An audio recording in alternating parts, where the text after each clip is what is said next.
Look alive, Fringers. It's 2099 and we are live and loud in the underground. From the streets to the scar. Keep your chip hidden, your gun loaded, and never trade your soul for souls.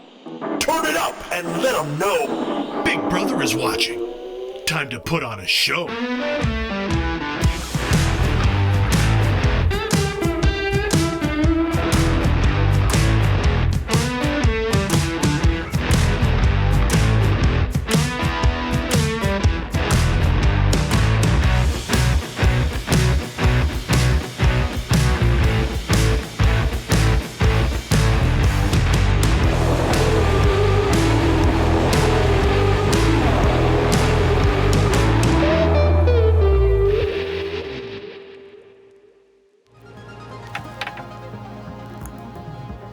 Hello, Fringers.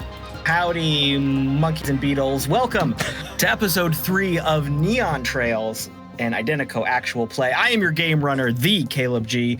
With me tonight is a talented cast of hepcats and groovy swingers. First up, all about that bass, it's Mallo playing Galen. I think that I'm double caked up on a Tuesday now with that introduction. Is that how that works? I don't know if that's how that works. Maybe that's how that works. You ain't got to tell me, baby. It's about scientists. That's how that works. Hey, Let's go. All right, good. We got a professional here. Yes. If you're lost and you can look, you will find Wild playing B. Yes, hello. Good morning. Good evening. Don't need no doctor. Don't feel no pain. It's Pete playing Dog. Hey, I'm here. I'm queer. Kiss my ass. Rose tints my world, keep me safe from trouble, and Lauren playing Drall.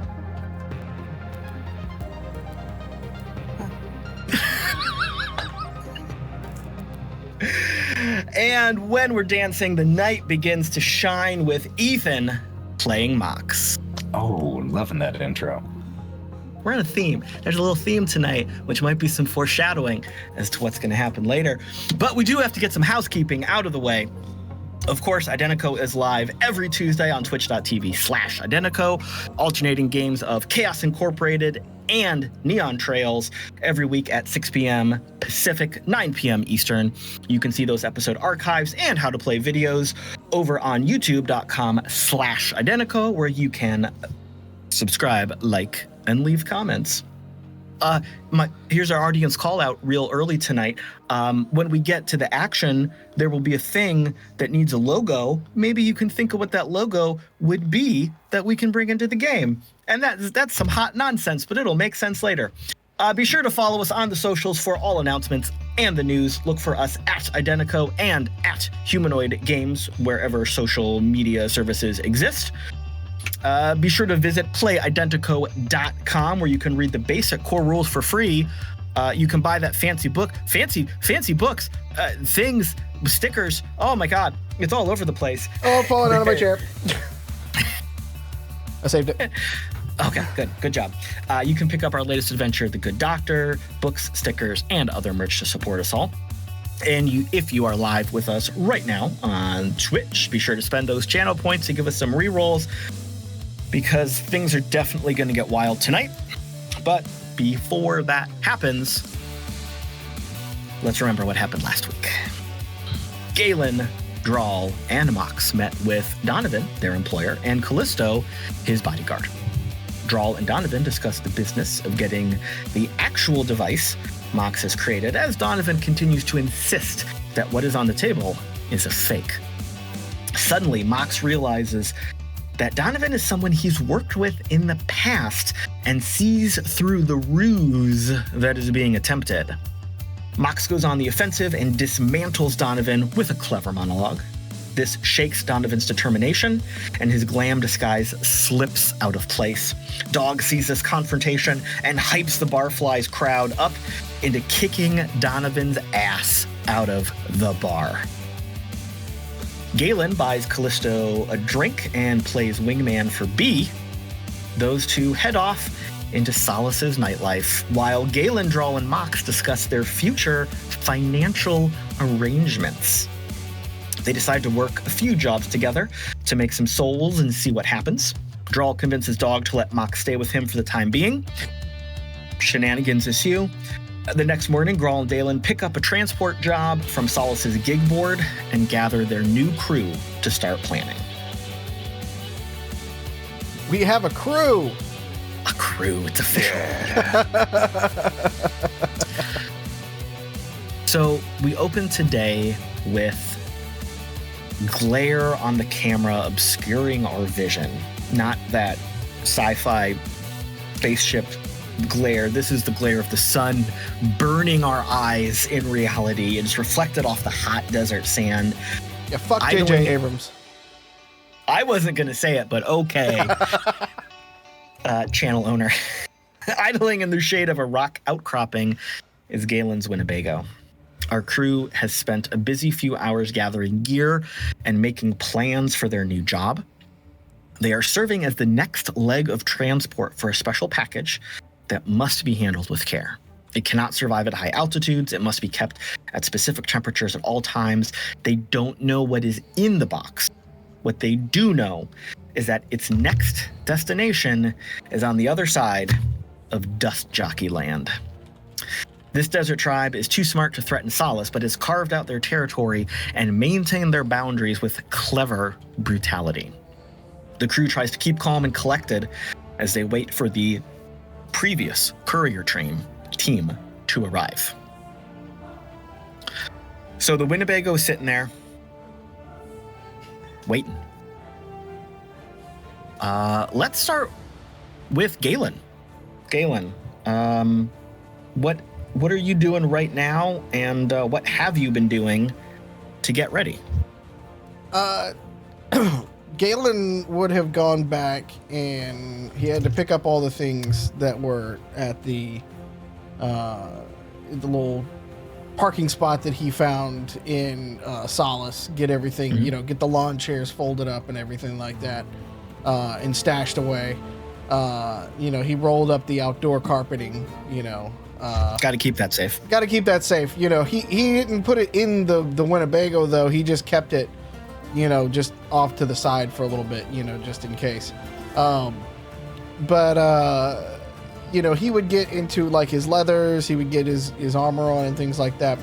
And then he would attempt to, and I'm going to roll for how well he can tidy up the Winnebago. Because there's company coming in his mind. And that's a 6. So it's great. Really well done. Cleaned up. Perfectly. Yeah, so this is that cleaning where you just move the mess from one spot to another. Oh, this is like real life then. Okay. We're not role playing anymore. Okay, got it. No, this is real life. Galen had the little piles that he meant to work on, and this was, the office pile. This was the gun pile. This was the boot pile. There's now some dirty dishes into the bread rack somewhere. Like exactly, you have your pile of t-shirts that are fine.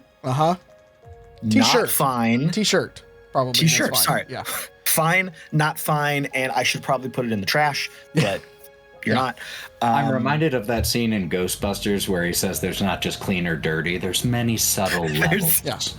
Exactly. It's a spectrum, much like what Galen is true, by the way. I feel so called out right now.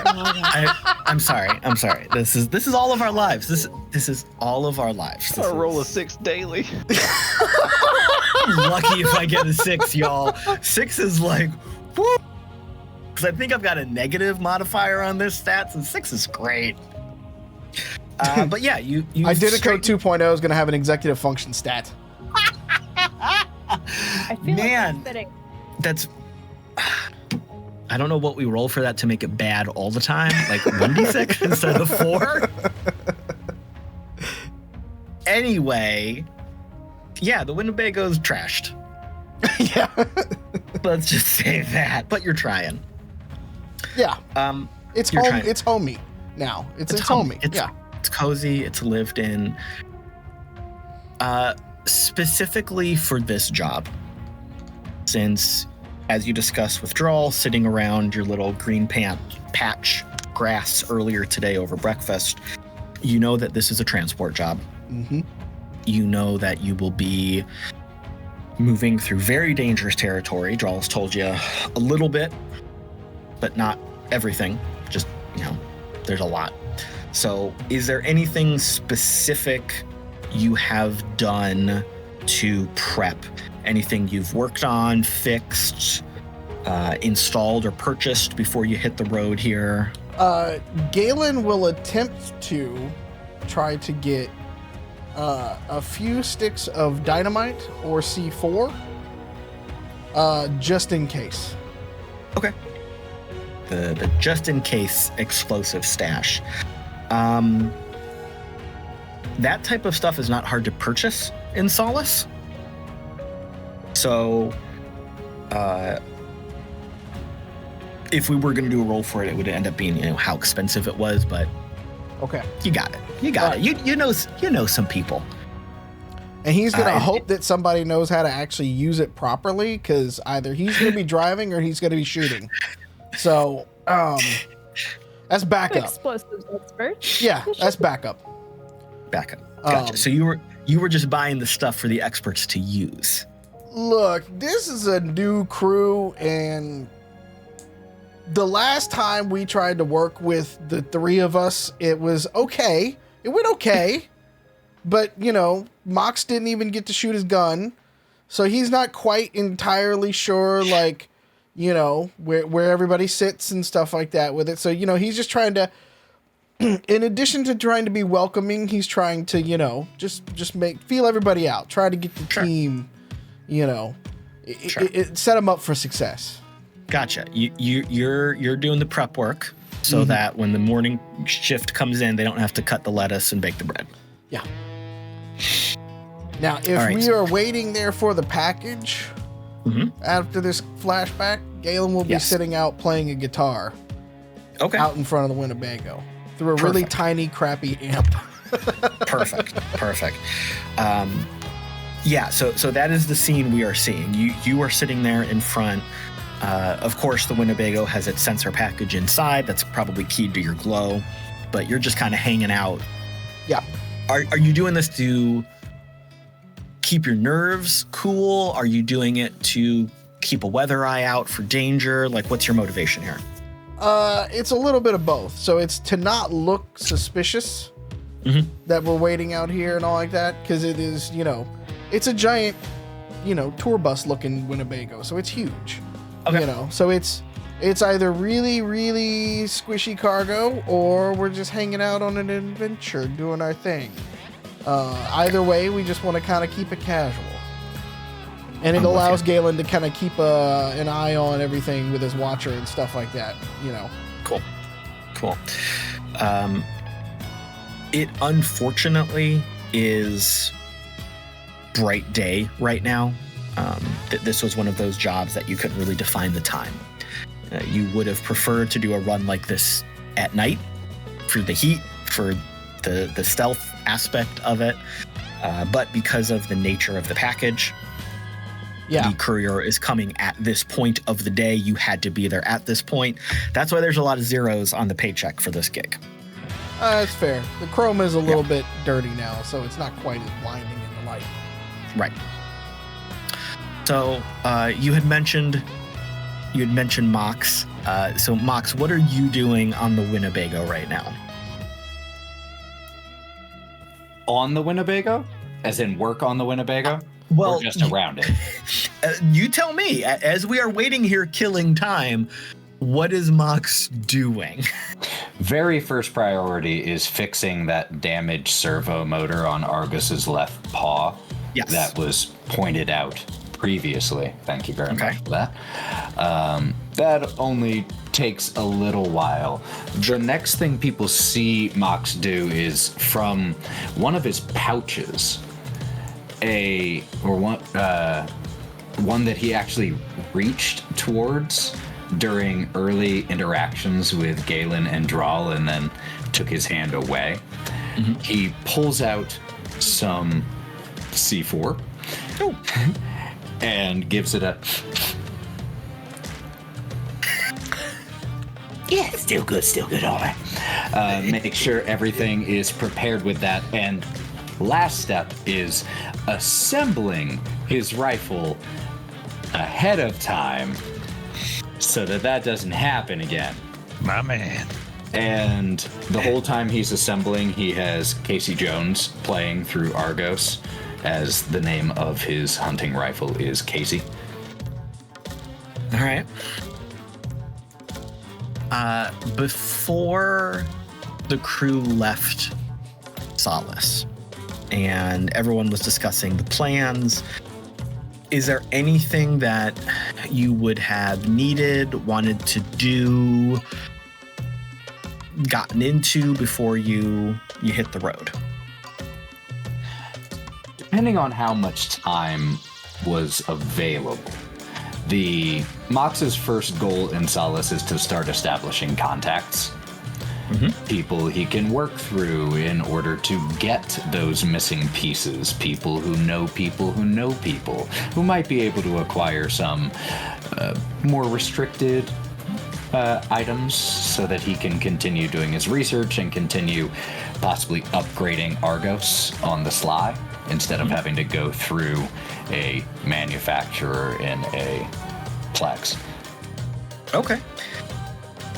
So I think it was probably a couple hours of prep before y'all hit the road. So why don't you give me an underworld check for what you might have done during that time? So I have a -1 in that. Unfortunately, he's not so good at that. So 5. All right. So This is why we have Drall. this is wonderful. That is exactly what we have Drall for and Mox is going to have to learn that. And this is going to be a great opportunity. So, Mox, you didn't wander off, but you didn't stay with the group. You know, you explored a little bit. You had some downtime while everyone else was doing some other things. Solace is massive. You've been in Metroplexes before. This is like almost like a small Metroplex. Not that there is a small Metroplex, but it's got that visual comparison, that emotional feel, you know? You know that there is so much more here than you can see. And it's a lot. It's very overwhelming, but you're not going to let that stop you from doing what you need to do. You've got that bravado. You've got the skill. You know you're smarter than half of the people here, probably. So you walk off for a little bit. You kind of start in that area where there's a lot of food vendors. You can see that, as we talked about last time, the main promenade, the main floor of the canyon is very much merchant alley. Very bright, very colorful, flags and lights everywhere, signs that people have made, some neon that's broken, some like a word, but 2 of the letters are neon and the rest are spray painted on because they didn't buy more neon, like after the glass broke. It's just this awesome mishmash of stores and shops and things layered on top of each other. You can easily see, all right, this is the mundane world. Food, clothes, glow equipment, everyday run-of-the-mill drones, vacuum cleaners. This is the normal stuff. You want to find the good stuff. So you strike off, walk past a handful of vendors here and there, and one of them catches your eye, and it seems like it is a very small, unique, kind of like a specialty shop. You see a couple pieces of equipment on the counter that look like they have been modified and improved. Like just a quick glance over them, you're very skilled as a mechanic, as an engineer, you can quickly see, well, that's not factory issue. I see that servo's been changed. This board's been switched out. Those are different hover components.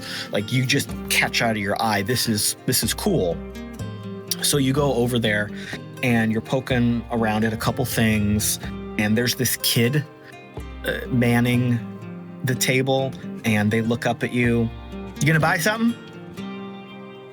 Just browsing it first. Is this your work? You do this? Who wants to know? Just a fellow enthusiast. It's good work if it was yours. Does this fellow enthusiast have money or trade? He does. Yeah, it's my goddamn work. You think I'd be selling it if it wasn't mine? See, was that so difficult? I was just trying to get a bit of basic information. Thank you. Hey, I don't know you. You're weird. I'm trying to be careful. This is my proprietary information and product. You might be trying. Hey, it's fine. I respect it. Secrets of the trade, I understand, I do.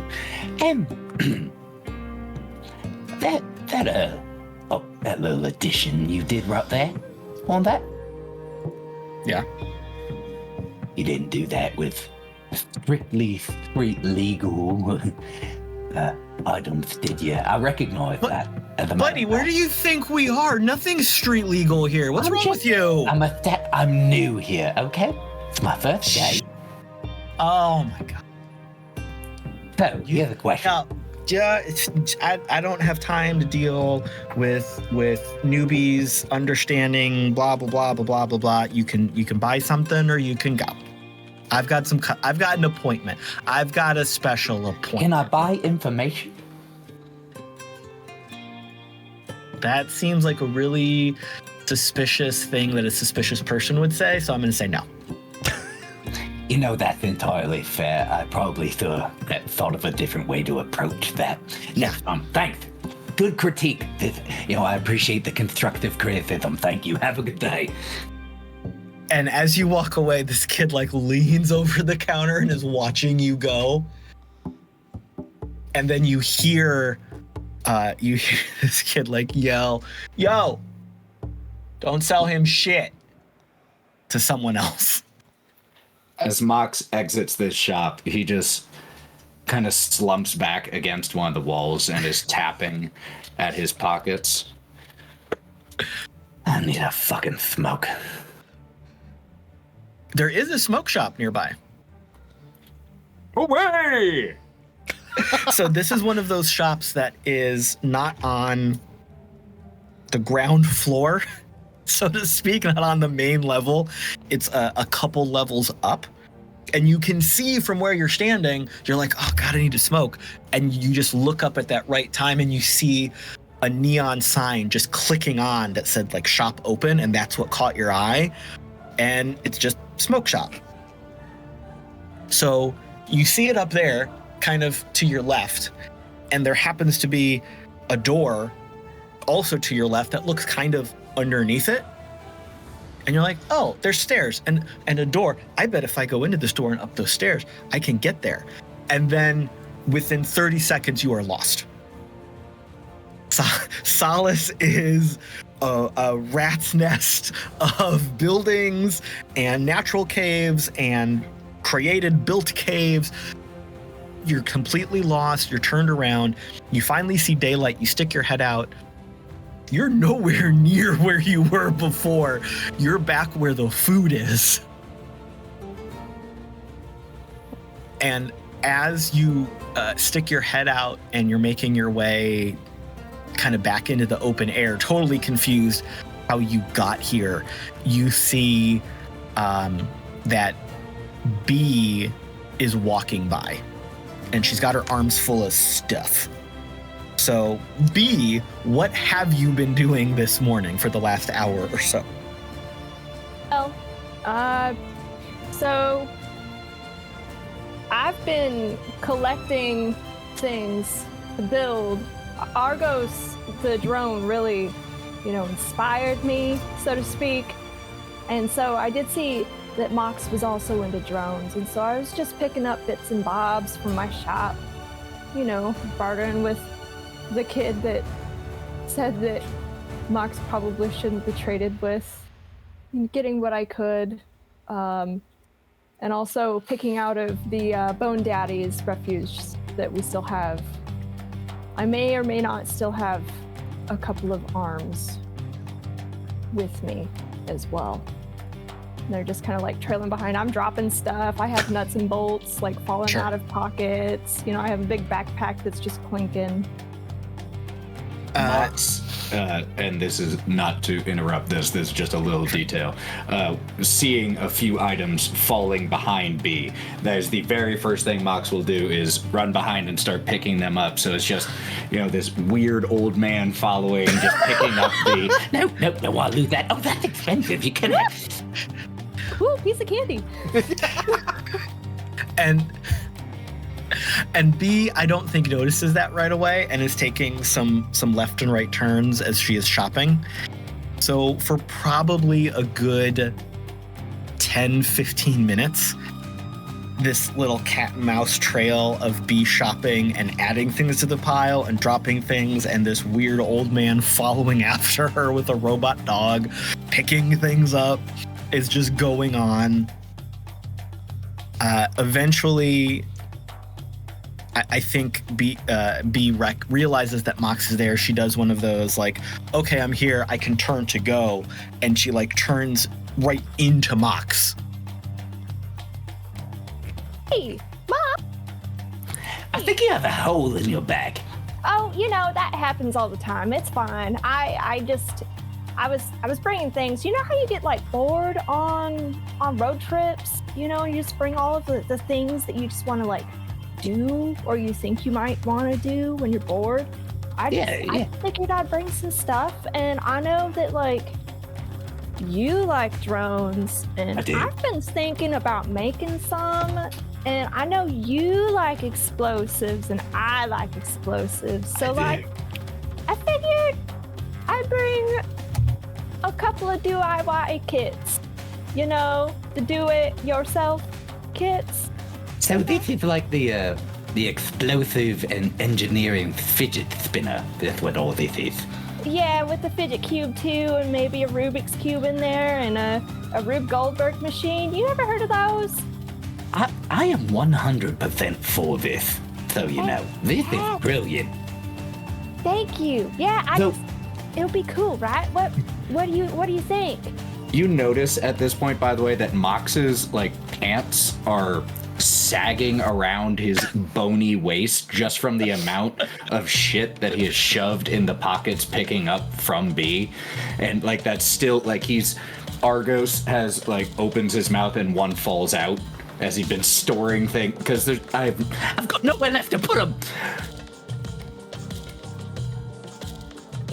You've collected quite a bit of that. Do you want my belt? Looks like you need one. I love that that's the solution you propose. Not, I'll take the stuff I dropped back. Oh, no, you won't, Bill. You know, just like give it to me back at the bego. It wouldn't be that big of a deal for you to like help me carry it. I'll buy you. I'll take a belt. I'll buy you like what you were looking for if you were looking, because it looks like you're lost. Yes, I am. And all I was looking for, this place is a fucking nightmare. Isn't it great? I love it, and it's awful. And all I want right now is real tobacco. That's it. Do you know where I can get a smoke shop, and I'll help you carry all of this? Yeah, it's right here. This store right here. What? Son of a bitch. It has a giant cigarette on the door. Are you sure you can read? Yes, I can read. Okay, cool. Well, let's go in. We'll get some tobacco. I heard that they also have some of that synth weed that they were selling over in them cities. I think we should try some. I'll try some, but you know, nothing hits like the old stuff. I believe it. I have always heard that, but you know. Get what you get. Used to be you could get a dime bag for a dime, you know? Now I'm telling you. My dude, So how expensive. old are you? Let's go inside. Let's go inside. All right. So they can go inside. I want to add the detail that the belt that B gives Mox is the belt from one of the Bone Daddy bodies. Yes. It Okay. has like bones and has Yes. it has like some Yeah. ammo holsters, you know, think like Cassidy from Yes. Overwatch. Yeah. And It's and not whatnot, baby. and the under right over the buckle is like some sort of animal skull, Yes. and there's still a little bit of blood on it. Yes, but that Yeah. also might be from the person trying to take off the belt, so just be careful, because like that thing does have teeth, and I don't know if they intended it to, but they're real sharp. So the two of you go into the smoke shop, get whatever you're going to buy, and make your way back to the Winnebago before y'all took off. Also roaming around Solace, well, potentially roaming around Solace, was Dog. So Dog, before leaving, what did you do to prep, Well, if anything? I mean, I got all the shit I ever need right here in my shack, but I'm preparing like a kid with ADHD getting ready for a road trip. Ooh. Putting a nail gun in my bag. I got a little motor. Going to take off one of them. What do you call them? Handlebars that was on the motorcycle. Some wiring, a soldering kit. You never know. Gosh, what else? Probably some nails for the nail gun. Dang. Well, but my main concern here. My main concern here is making sure that my workshop is locked up. Okay. With like physical locks, but like padlocks on padlocks on padlocks. Can't nobody get in here and calling Ferdy and being like, hey, can you make sure nobody's messing around my shop? I gotta go do something. Oh, yeah, no problem. Well, I'll keep an eye on it for you. Thanks, Oh. Ferdy. How are you doing with the repair on the what did I have you fix? Sorry, the vid monitor for the piano, so it played the videos while the songs played. If I recall, we came to the conclusion that that should still be under warranty. You might want to contact the city center about that.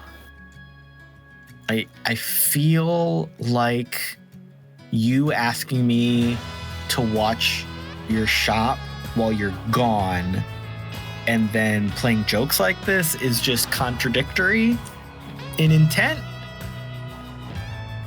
Okay, so on the contrary, that's kind of fair. I understand what you're saying. How about I make you another one? I'll make you one when I get back. I gotta go though. They're waiting on me, and the music's getting cold. Okay. All right. When you get back. I'm sorry, Ferdy. I love you. Thank you for the beer. You're welcome. I love you. Goodbye. Nailed it.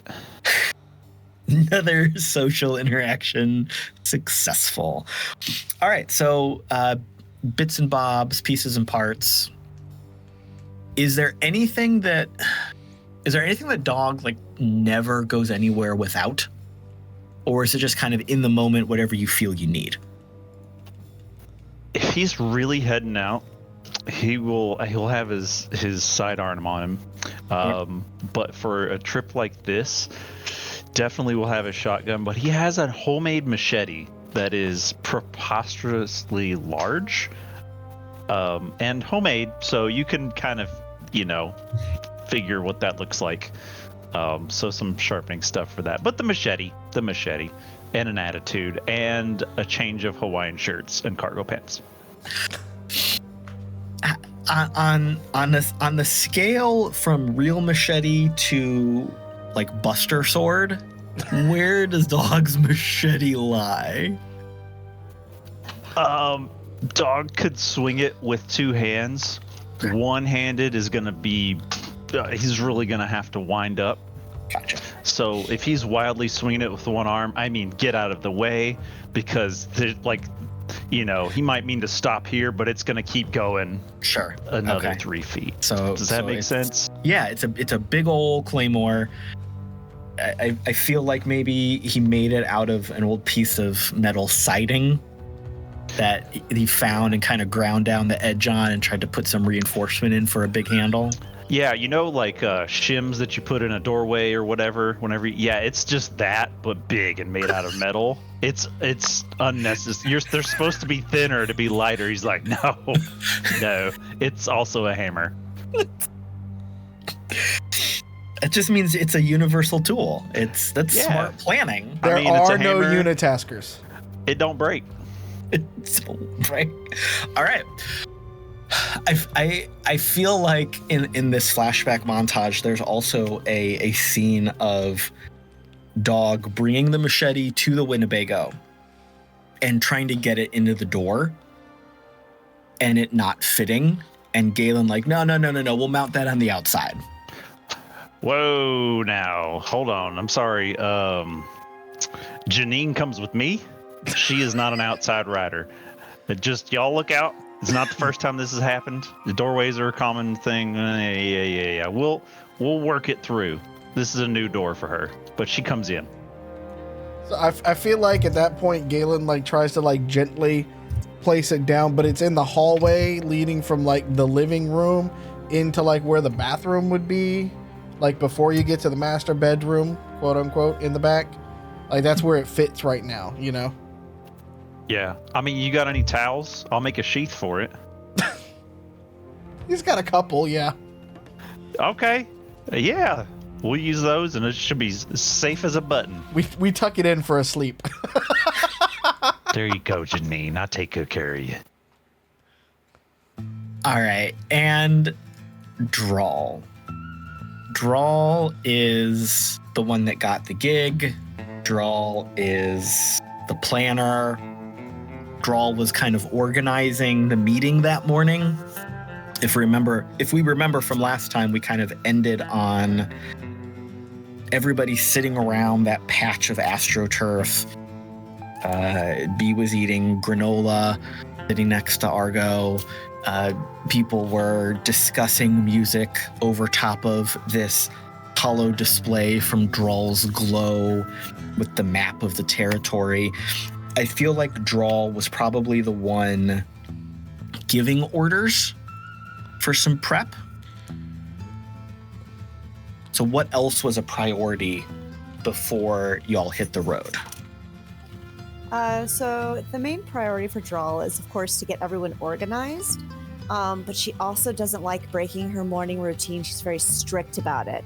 Good. So she's going to have a zippity-doo-dah fucking morning. So we usually see Drall. She has long hair, but we don't ever see it down. She usually braids it and pins it to the back of her head and hides it under her hoodie.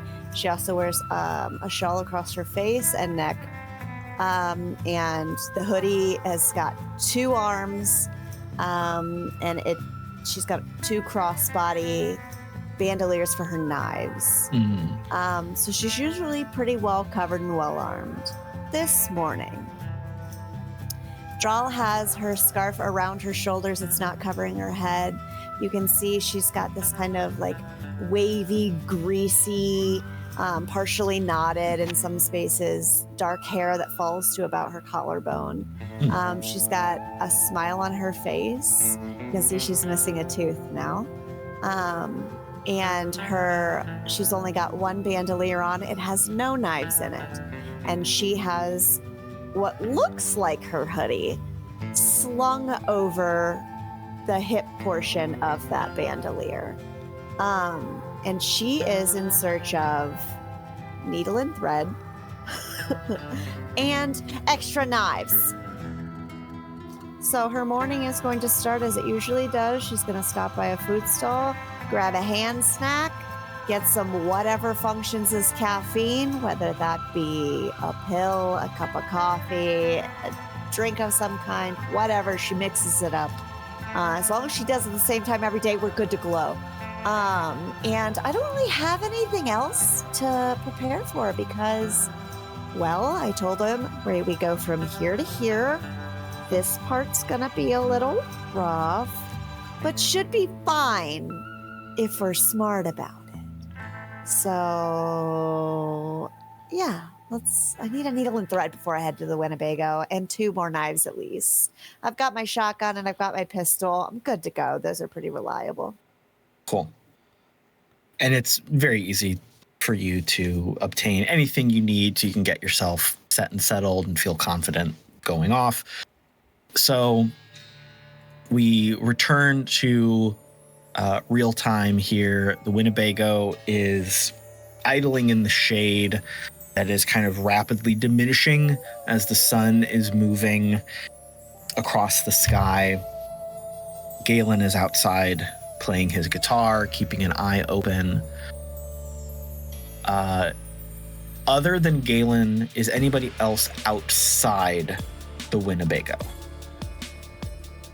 Can I be sitting on the rug specifically that's all wrapped up and put to the side? Yes. No, but I'd like to compliment the Winnebago. It looks real nice. Looks like shit. What are you looking at? Looks like you cleaned it up nice, and you keep it pretty clean in here. Look at everything. There's so much stuff for crafting. It's so great. Is that human feces? No, I think that's an old Snickers bar. To be That's honest. called composting.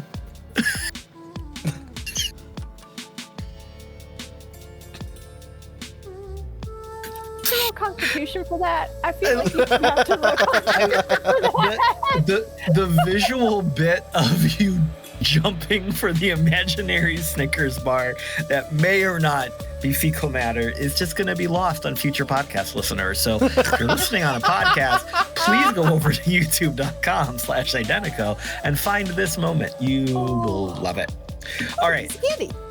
So those of you who are outside, give me a perception check.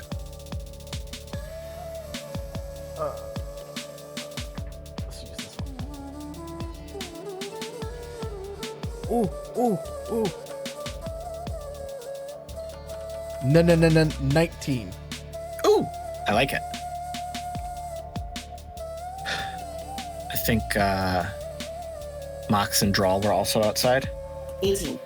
Ooh, Yeah, I was helping her find perception on that. yes. Mine was a 7. Okay, so Mox, I think you are probably working on something down on the ground. It's totally focused, your attention, so you don't see what's going Is on. it all right if I get under the Winnebago for a second? There was a sound that was killing me. Do you mind if I get on there for a second? I'm just going to do it. Thank you.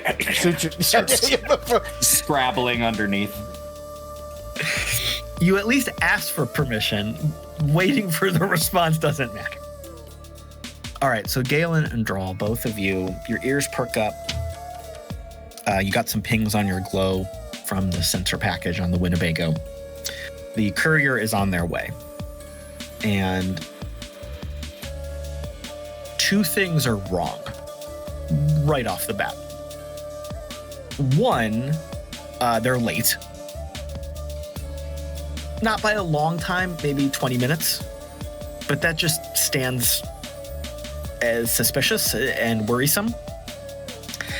And 2, you were told that the courier that is bringing the package to you would be arriving in a truck. And you had a description of the truck. And coming over the horizon is a motorcycle. That's definitely not a truck. Nope, that's bad. All right. Can't haul shit in there. Oh, I'm not outside. Sorry. That's just a random comment the dog makes that we hear out of the Winnebago's window. This closet's tiny. He's just watching some TV show and he's like, can't all shit in there. Galen? Yep. Pimp My Ride, $20.99. It never dies. They're still putting hot tubs in cars for no reason. Yes, Draw. Galen, it did say truck, right? Yes. Definitely said truck. Also, She's gonna look at the glow, see the time. They're late. And as you two are having this conversation, Drall, your glow lights up. You're getting an incoming message, presumably from this courier, that agreed upon in the contract for this gig that you've taken. You had the like passcodes and phone number signal code that the courier was going to be contacting you on for delivery and pickup. So you get that message, package en route, ETA 5 minutes. Is it possible for me to send anything in return? Of course. How many wheels? You see the little ... and it erases and goes away, and ...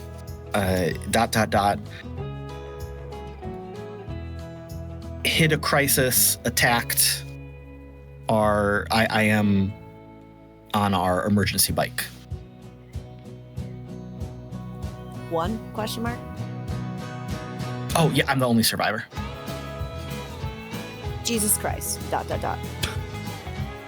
We could have used him. Must be fucking nice, ... Okay. No, okay, and then no other response after that.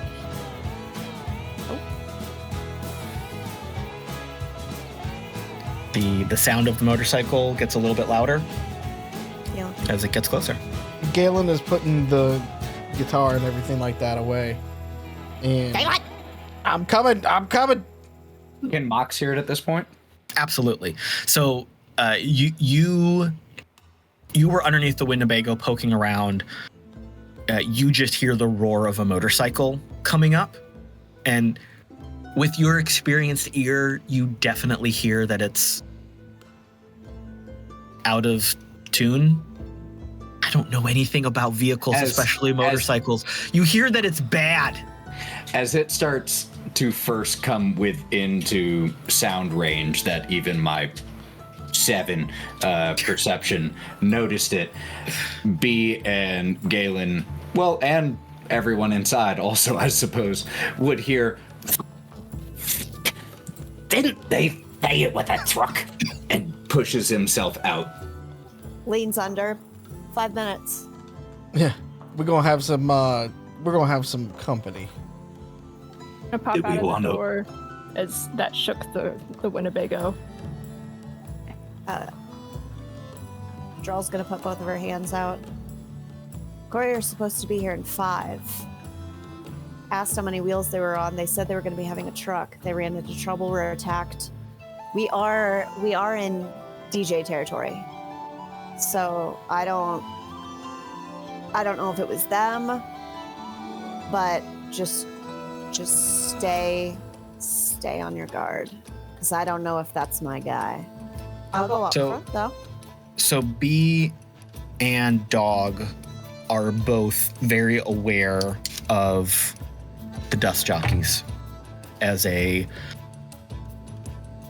not going to say looming threat around Solace, because they know not to mess with Solace, but it is a fact of life that you don't go to that part of the desert. If you cross that line, whether or not Dog has peed on a cactus, you're probably dead. You've known this since you were kids. This is like, okay, you've learned how to walk. You've learned how to begin communication. Don't go over there, or the scary monsters kill you. These are the boogeymen. That's what this is.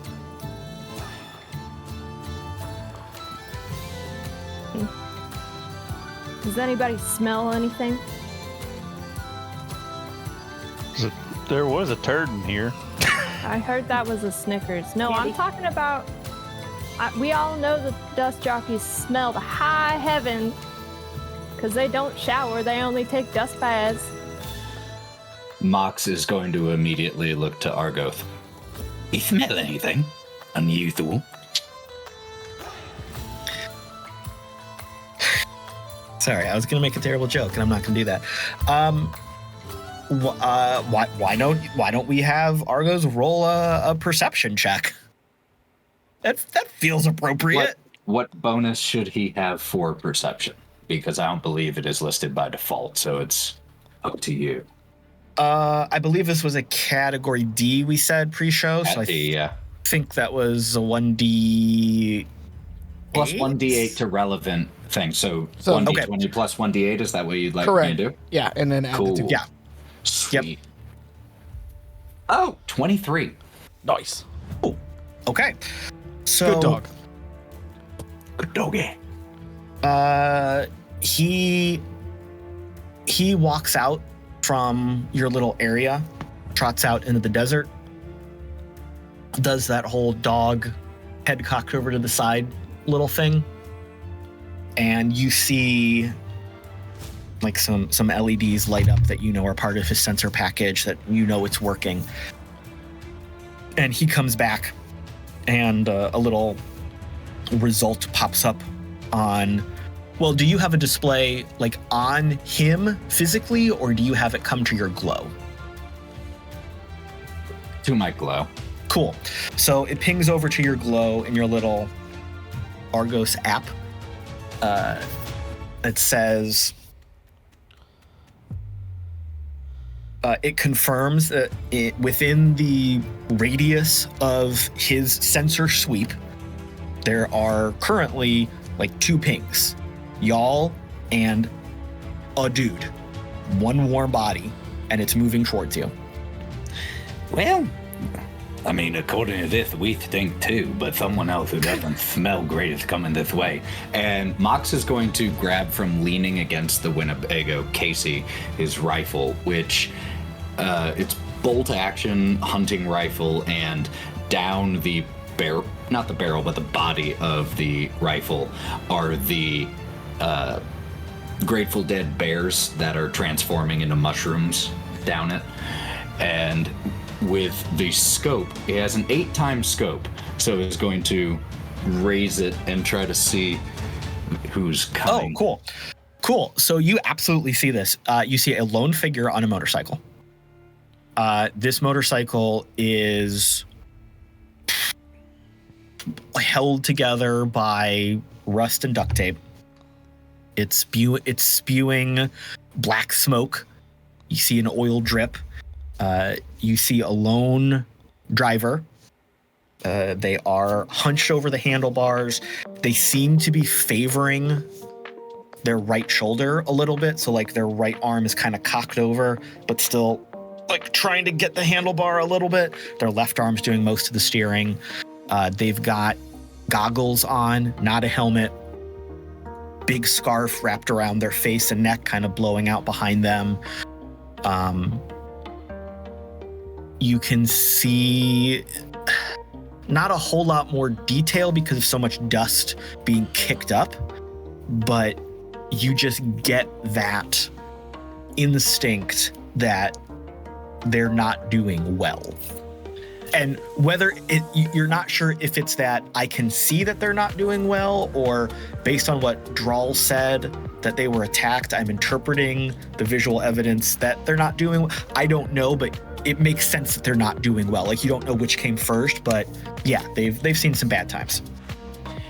If I were to put money on this, I would say that this person, not a big threat, but I'd guess they're not alone. Someone probably coming up behind. Do I happen to see, like, raising the scope a little above the person, do I see any evidence of dust clouds trailing farther behind? No. Thank you. Okay. Yeah, so based on your visual check, based on the result of Argos' sensor sweep, there's no one else out here. Definitive fact. I would suggest having the Winnebago warm and ready. What do you say? Nothing Single good. person, on a bike look fucking hurt.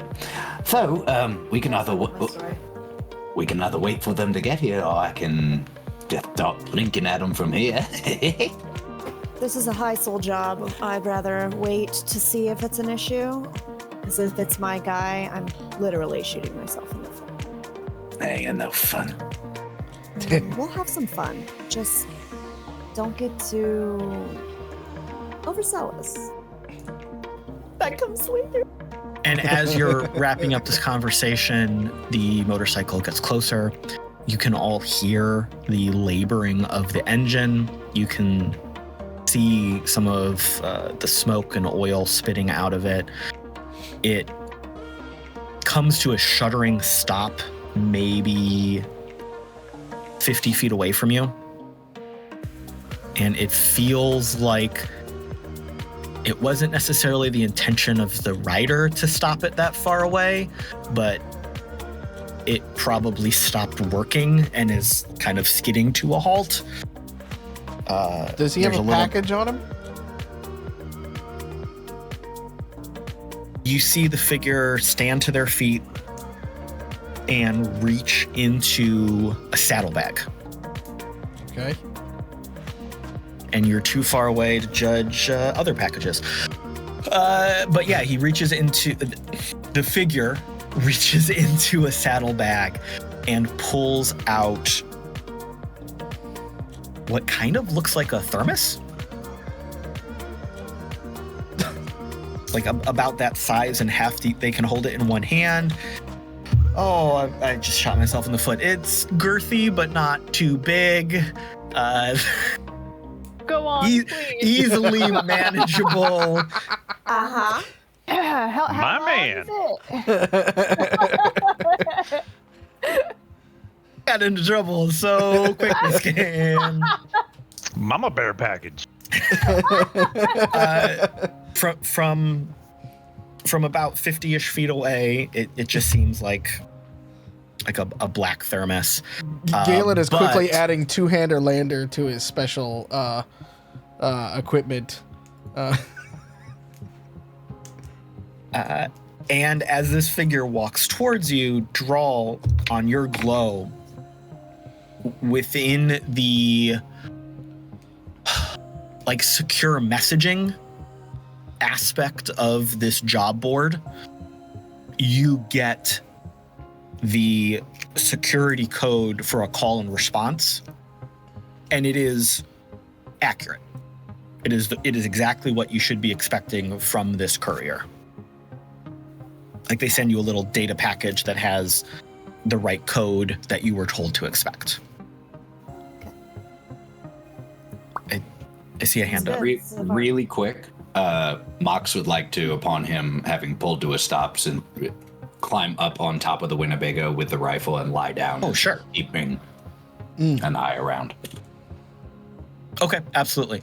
So, are you like changing your position every so often, or are you pointing in one direction and like lying down, doing a little scan, Gotcha. twisting?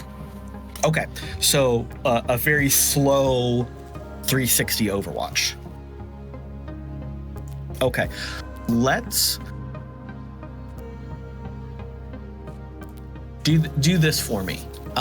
Give me 4 perception checks.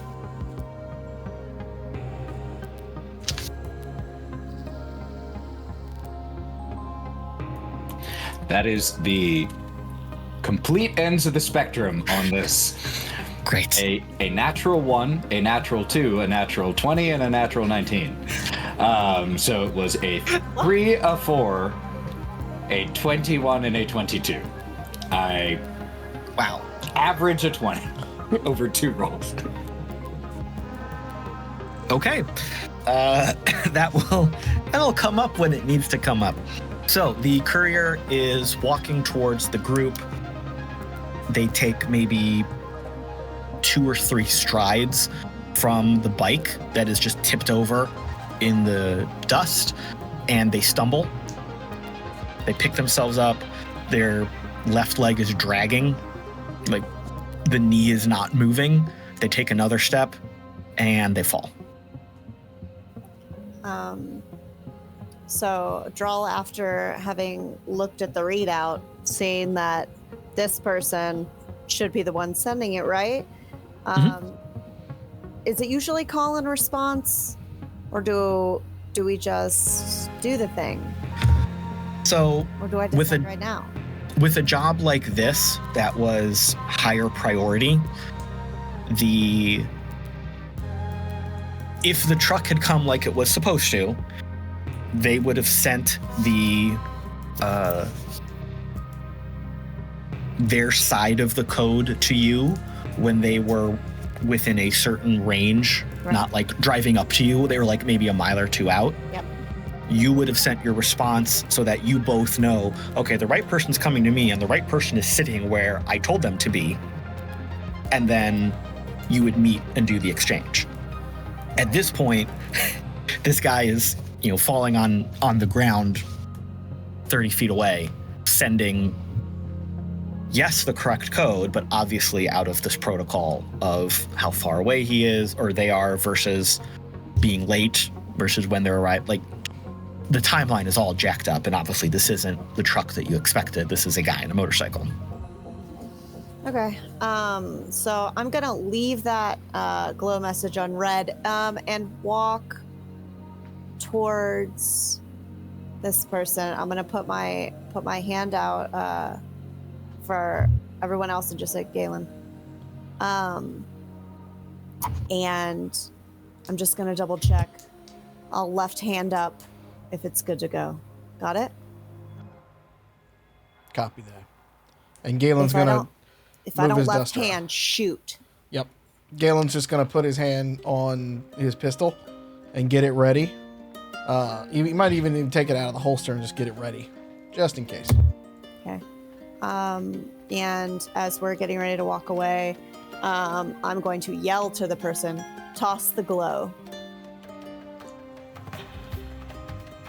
You Them. see,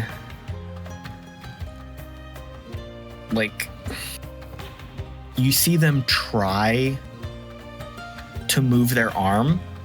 So they fell. They're kind of on top of their left arm. You see them try to roll over so their arm can move, and they fall back, and they do not move again. Okay, I'm pulling my pistol out at this point, and I will approach. Give me a perception check. Cool.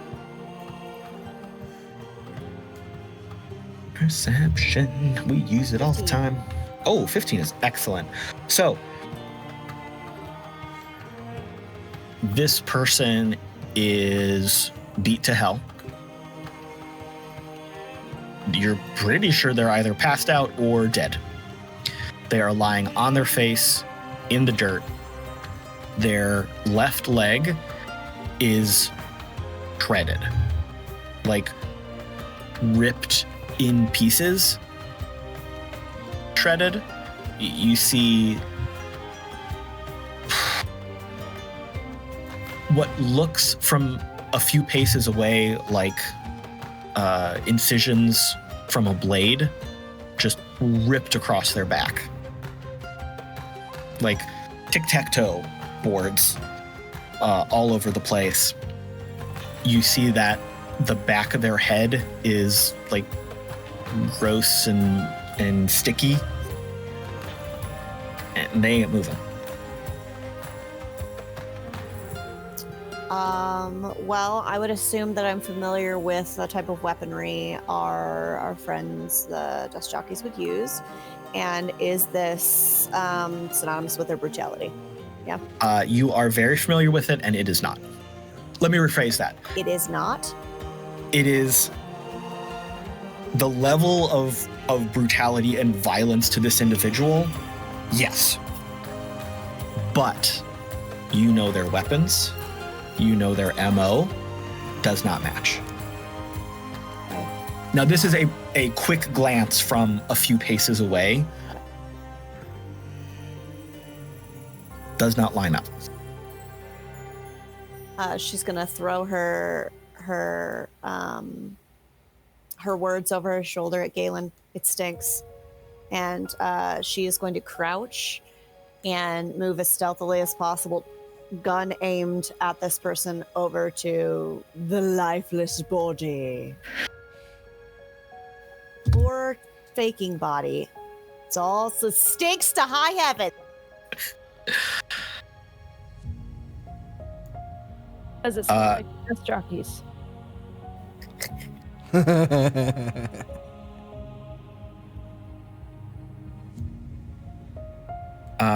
You approach it carefully. You just smell a dead body. You know the smell of too much blood, ruptured intestines, spoiling organs. It's super gross.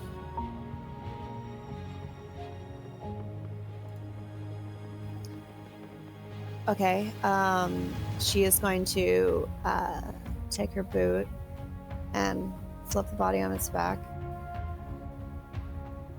Drop her arm. Oh, go ahead. You see that in the left hand was the thermos, which you assume is the package. Yep. And in the right hand, which was, hanging on by tendons now that you've turned the body over, kind of tucked into they were wearing a vest.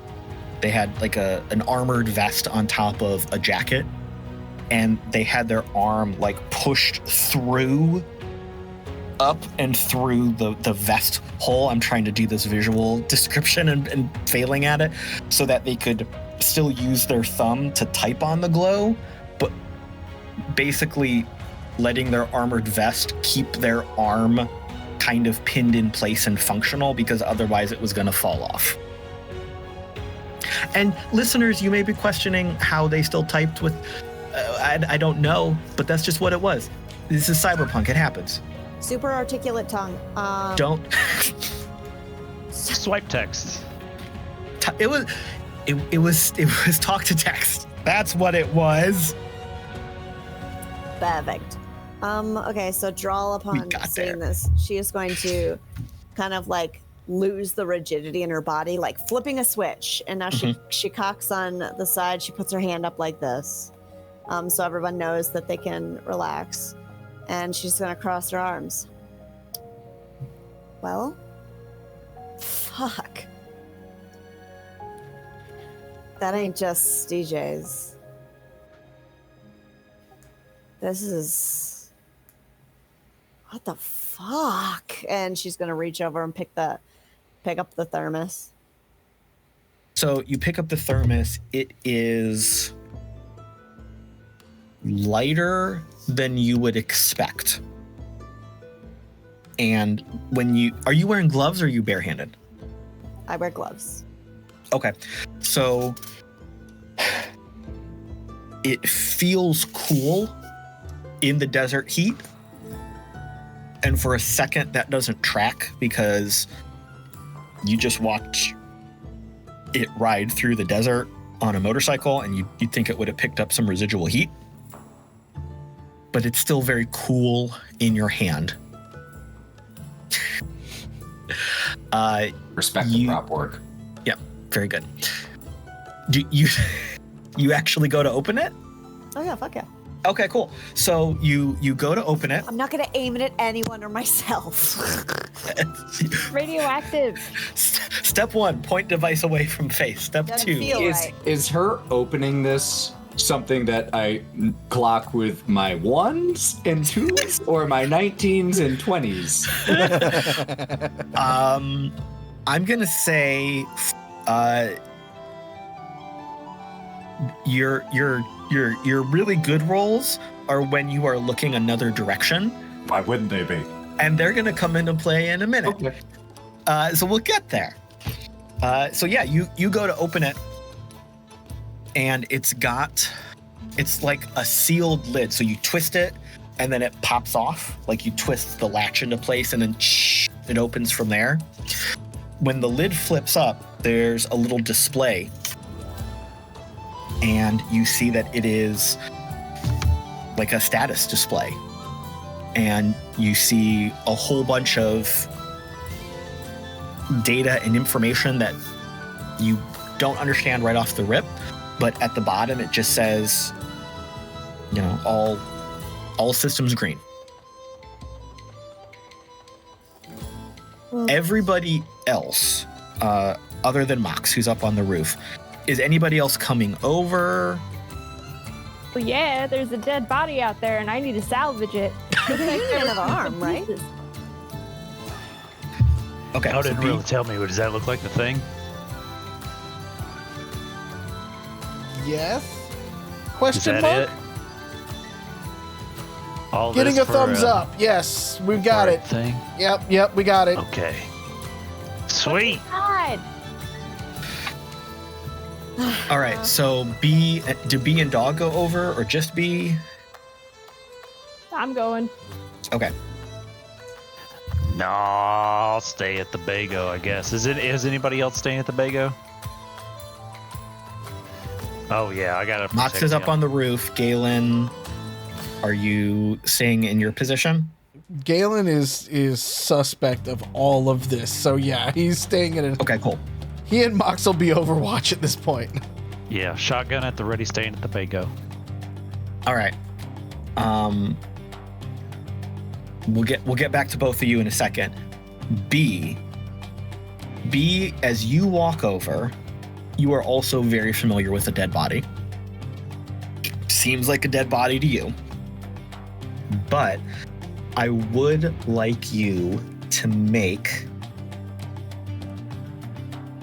Oh, that would give it away. I don't want you to make that roll. Give me an insight check. Fantastic. I have a bonus in that. Do you have medical? Minimal, but yes. Okay, still make an insight check for me.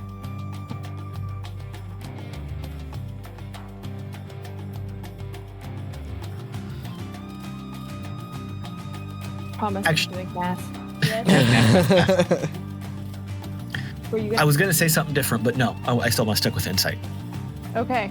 Well, I got a 16. Solid. So you know that beyond this being a dead body, you know that this was obviously a very traumatic event. You see that these wounds were inflicted without... that's not the word I'm trying to use.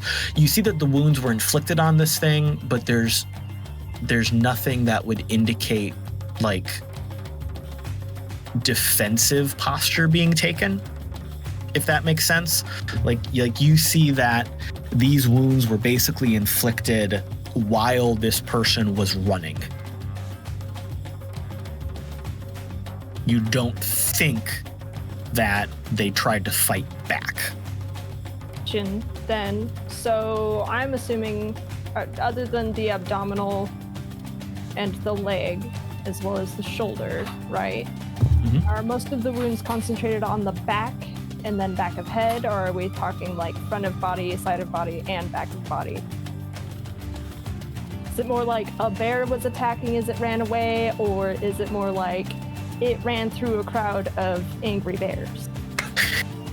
And by it, I mean the dead body now, whoever they may be. I love that our system of measurement is running from a bear or running through a crowd of bears. Yeah, bears. But It's the bear spectrum. yeah, on the bear spectrum, this dude was running from a bear. Okay. And as you are making that observation, you remember all of the stories you've heard about fellow scavengers, people outside of Solace, people on jobs, talking about the scary wildlife that lives in the desert. Mhm. You know, you've seen pictures of animals that are out here. Maybe they were coyotes at one point, but they're way too big now. Maybe they were like some sort of nocturnal rodent, but again, way bigger than in our real world we would think of. There's always stories of things not to mess with out in the desert, especially at night. There's always people at Ferdy's talking about, oh, I saw this thing, and they're just exaggerating one story after another. And it's probably people just telling drunk stories to try to one-up each other, but sometimes they're not. So you don't know what caused this, but it definitely rings in your head that this some sort of animal did this. It just makes sense to you. Making this realization, I'm so sorry, keep going. I'm so excited about this. Drall, you would have had that same realization, but you were just much more clinical with your analysis. You were more focused on the mission, the pickup, the timing, that kind of thing. Like you saw, okay, massive wounds, not necessarily dust jockeys, moving on. Right. Like you didn't not know about scary monsters out in the desert, but it like wasn't a high priority right now. Is it in there? She's gonna lean over. Look at me. Is it in there? Hold on. Drall, you've been to Ferdy's bar before, right? Yeah. You remember talking to those old dudes who've been scavenging for like their entire lives and they go too close to the scar? The ones that smell like old Nancy Drew books and Hardy Boy Mysteries? Yeah. Yeah, and like cat piss. Oh, yeah. Yeah, those ones. So like, I think we heard stories about this. Hold on one second. I'm gonna like. Wait, no. Really? Yeah. That story is this story? Hold on. And I'm gonna like pull out my glow because I know Dog is a ways away, not that far away, and I'm not gonna shout because that's not smart right now, in my mind. I'm gonna pull out my glow and I'm gonna call Dog. What's B's ringtone? Yeah, Dog, what's B's ringtone? Highway to Hell. Damn, put me on the spot. Yeah, let's go with Highway to Hell. Sorry. But also, I'm gonna be like, what? At first, I won't recognize who it is. I'll just hear my phone be like, who the shit is calling me right now? And Mock's on the roof hearing Highway to Hell just... Yeah. but it's like a total Letterkenny moment, so it cuts to Mock's room. Nice. And then Galen is just sitting next to him like, classic. Berta. Hello? Hey, Dog. I know I'm standing right here, but do you remember those stories from the old dudes that smell like old dudes and cat piss? They go and scab out near the scar? You talk loud enough, I can hear you from right here. But yeah, what about them? Why are we talking about this right now? Remember how they used to tell stories about some of their people getting like nailed by creatures that they've seen stalking the wastes? Yeah, I definitely remember that. Okay, what? Yes, go on. I think we might have one of those around here, which also means we're kind of fucked, but like also this is so cool. Do you remember if they were radioactive or not? Because like I want to salvage this body. Dog will wide-eyed and kind of looking towards the ground a little bit. It's happening. At this point in the conversation, what's happening? At this, two other things happen right now as Galen is saying, "What's happening?" Drall, you are standing there next to B, who's having this conversation. You still have the thermos in your hand, the device, the package. You see that on the display screen, you see that one of the graphs, one of the little bars, is a timer. And it starts to tick down. So it like loses a bar. I'm gonna chuck it. Nope. I'm torn here because I feel like I want that role play to happen, but also I kind of feel like as a professional, you might have known not to do that. So she panicked. So she goes to chuck it because she was already suspicious of this body. She's like, are they rigging this body? Is someone fucking with me? It's not even my birthday, and so she goes to chuck it and then just caps it and then uncaps it and looks at it again. So as you look at it again, this is the clock of the coolant system that is built into this container. And it is starting to count down because this is under, you're on a timer for getting this thing delivered. I envision that whole Drall chucking it thing like one of those scenes in a movie where you see it play out fully and then it just cuts back to before that happened as it all just played out in their head. Girl, I ain't gonna do it. I ain't gonna do it though. And then as that is happening, Mox up on the roof. So Winnebago's parked. The rider came in from, let's just say, your left. As you were kind of going Overwatch and turning, out to your right.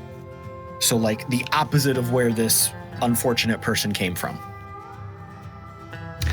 You see a cloud on the horizon.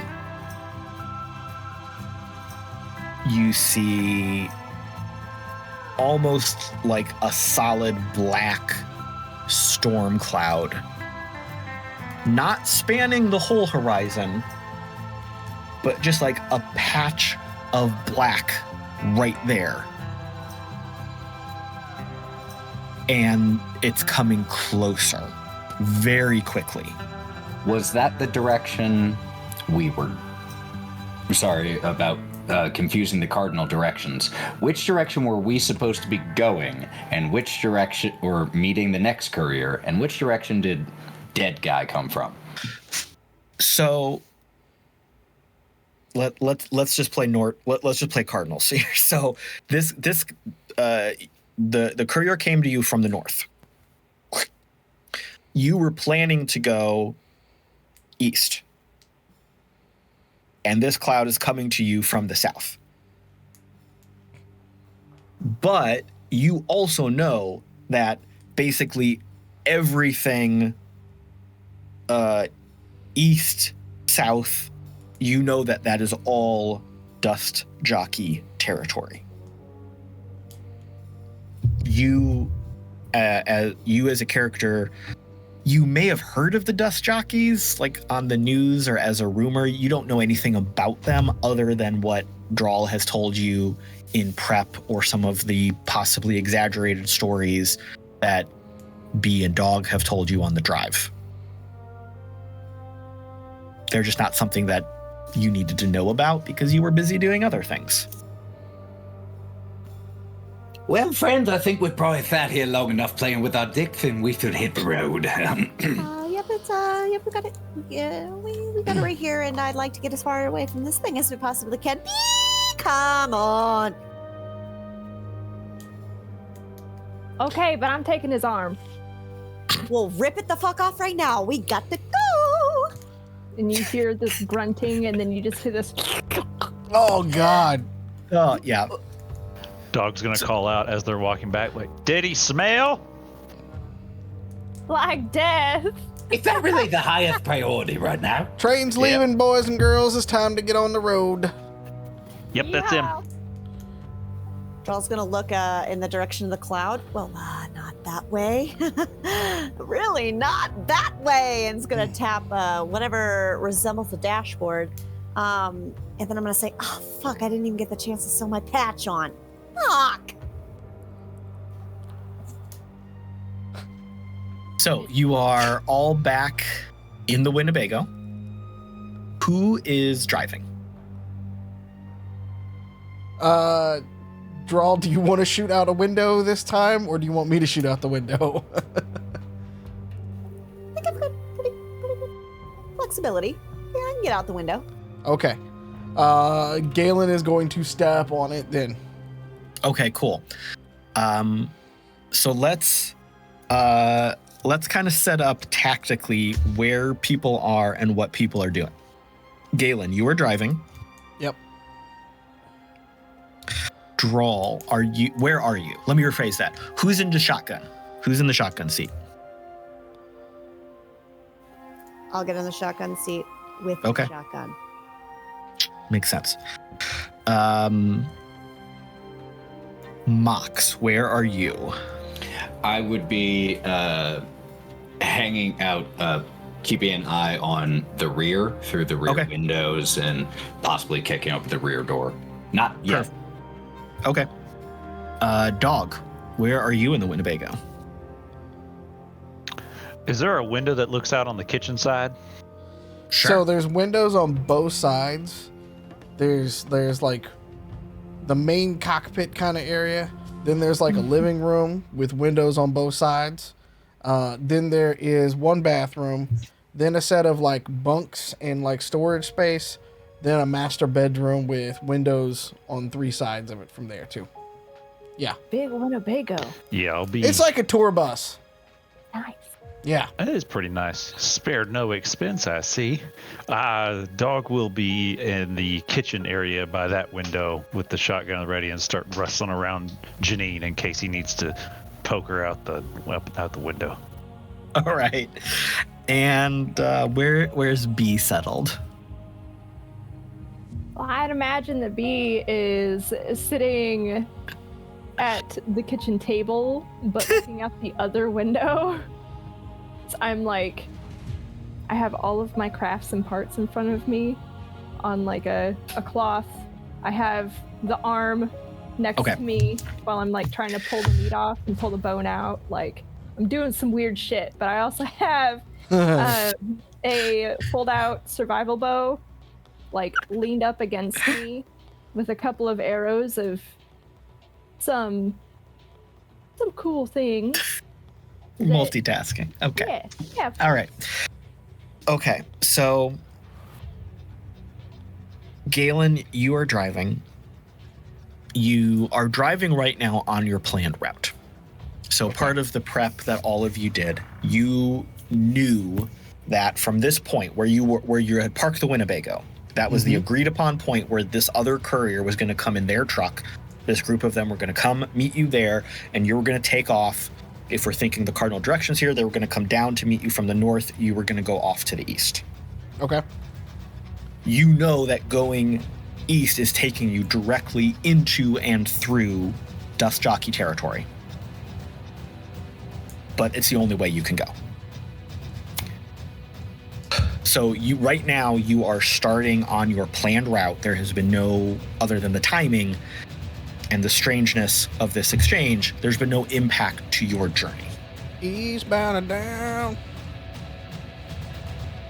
One of the key things you are all aware of, whether by living here or by Drall telling you, is that the key reason that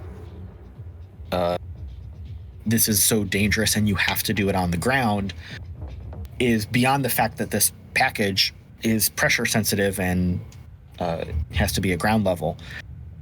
The dust jockeys also have complete air superiority of their territory.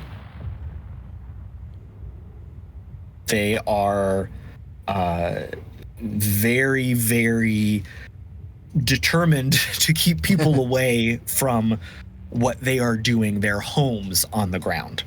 So part of their reputation is that anything flying through their territory is shot down.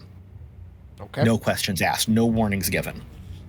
Fair enough. You see evidence of this as you are driving. It's not like instantly as you cross into their territory, but as you are driving, the further you get, the more you see, oh, there's a crashed drone. Oh, there's a crashed dropship. Like, you see the evidence of other vehicles that have been brought down. Some were brought down This must recently. be devastating to Dog and B and Mox, who want all of that. Like, Some were brought down years ago and have been worn down by sand and the environment. Some have been brought down recently. And you're just zipping past them. Like, you can't stop and look we're at this going stuff. fast. This is not a. Yeah. You are also, as you are driving, this is a pretty flat area of desert, but you are driving in between just tons of natural rock formations, mesas and buttes, those big, like, standalone, out of nowhere, middle of the desert chunks of rock that are just right there. A lot of them have been eroded by wind and the environment over the years, so some of them have those really interesting random holes in the middle. There's some that look like they're coming down to a point, but they're still standing because the wind has eroded, like, right at that point, but they're still balanced and connected somehow. So you're driving through this area. It's not like you're weaving in between all of them. There's not that frequent. And it's not like... But Galen is aware that, like, this is prime ambush territory. Like, this is why. 100%. Yeah. Yes. This is how they can keep this area so well. Yeah. Exactly. So, speaking of that, Oh, let's no, we're not going to initiative yet. Let's just do a perception check with the sensor package in your Winnebago.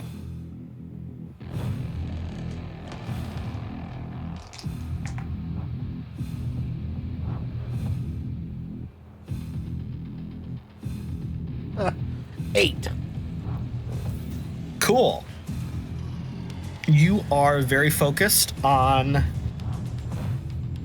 driving carefully but quickly, and that is taking up all of your attention right now. Yep.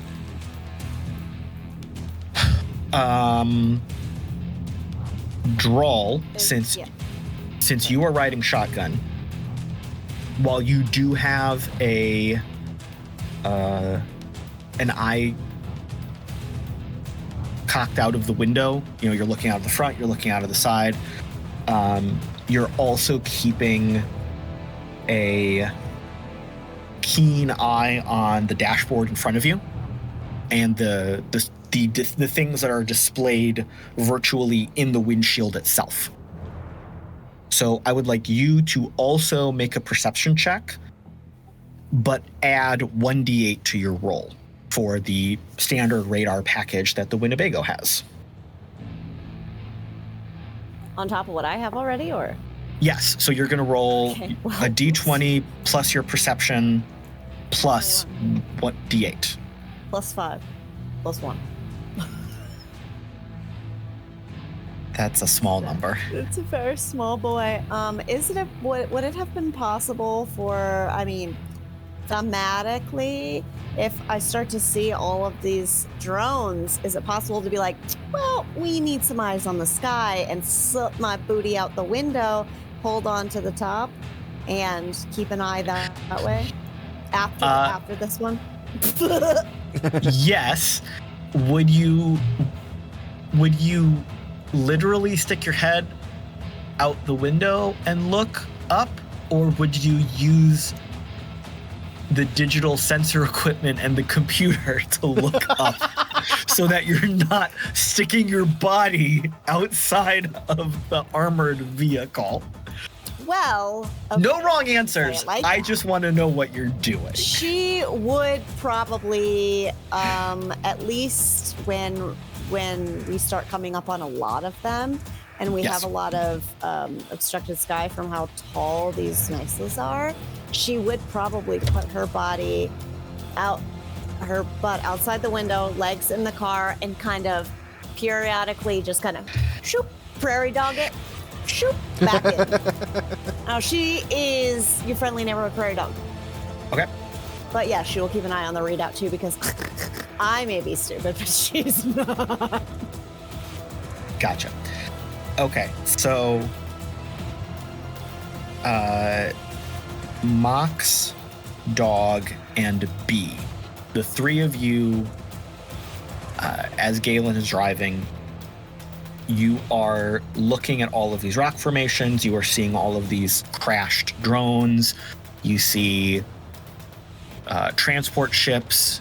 You see shipping containers that would have been going from one metroplex to another.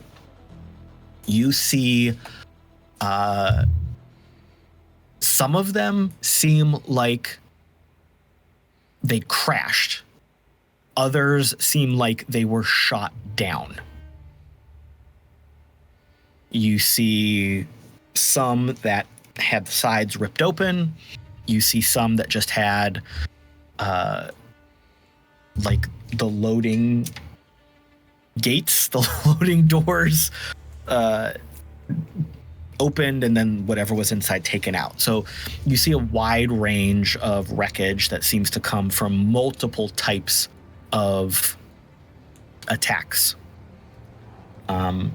You're kind of all in the thick of these rock formations right now, so your vision is constantly being obscured by just different natural rock formations.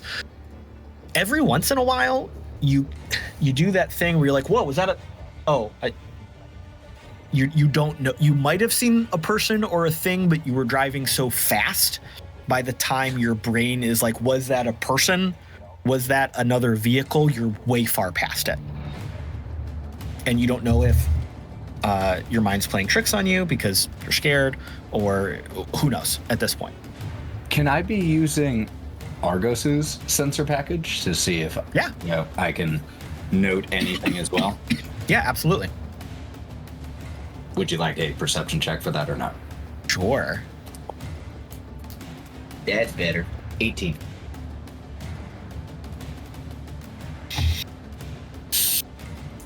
Protect this dog with everything we have. So He's the old. I've not rolled well. He's rolled well. Argos has rolled up. All right. So you've had Argos for a while. You've built Argos. You've worked with Argos. You like Argos a lot.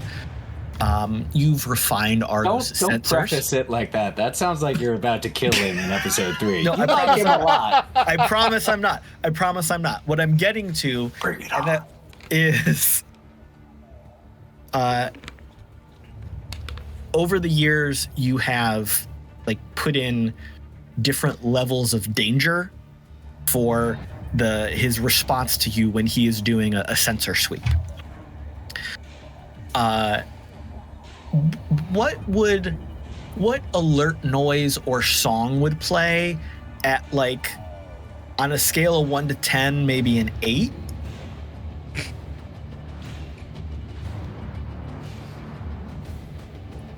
Funny enough, it would probably be Highway to Hell. So that's the second time we've heard that in the Winnebago tonight. Okay, so B, stop calling me. I'm not doing shit. So Mox, you are sitting there in the back, which is kind of like the bedroom area. Argos is, as I envision it, kind of pacing, not anxiously, but walking from one side of the vehicle to the other, scanning, comes back to kind of center room, looks over to you, and this alert music starts playing, and you get the alert in your Glow app, and you pull up the radar suite package. You see your location, and you see like your entire, the whole back half coming up behind you, just red warning danger lights. however Argos would display that. So if we're again visualizing this like a radar circle from top down, your location is center. Your back, I don't know, let's call it like a 90-degree arc. Not full out to the sides, but like a 90-degree arc. You see red danger things coming towards you. We've got company behind us. Is there a back window? Oh, yeah. Bego? Yeah. So would like to presumably pull back the curtains that Sure. are there and try to level. Is it night? No, it is like 2 o'clock in the afternoon. 2 of my games take place in perpetual night, so at this point I just assume it's night. Gotcha. So looking out and trying to first see if I can see anything with the naked eye, and then going to the rifle scope. You do not see anything through either your eyeballs or your scope. And that includes looking up. When you look up, that's a different story. So looking up, you see that it looks like a black, not a storm cloud, but like a black swarm. From Reasonable guess, a fuck ton of drones. That's one guess, all right. So now that you have noticed this, you can kind of relay that to the group. Drall, with that new information, you can kind of retool, repoint the Winnebago sensors and get some more information on that. So you see that coming up behind you are flying bogies. You're getting nothing back about what it is. Like the sensors indicate that there are multiple targets in the air coming towards you. But when you try to type in like a zoom in, enhance kind of thing, or what are these made of, or anything, it gets unknown. So you're not sure what's following or chasing you. You just know there's a lot of them. We've got scrapped flyers. I don't like it. I don't like it. Me neither. Now that all of you are aware of this, though, what you do notice on the radar, on the sensors, they are essentially maintaining a perimeter. They're not engaging you. They're not moving towards you. As you are moving, they are keeping pace with you, but they are maintaining the same distance from you at all times. Keep course. I'm flooring it still. Like, we're going as fast as we possibly can. Sweet. We're not here to cause trouble. We're just passing through. Well, it looks to me like they are on the defensive for the most part. They don't look like they're looking for any trouble. And she's gonna lean in back.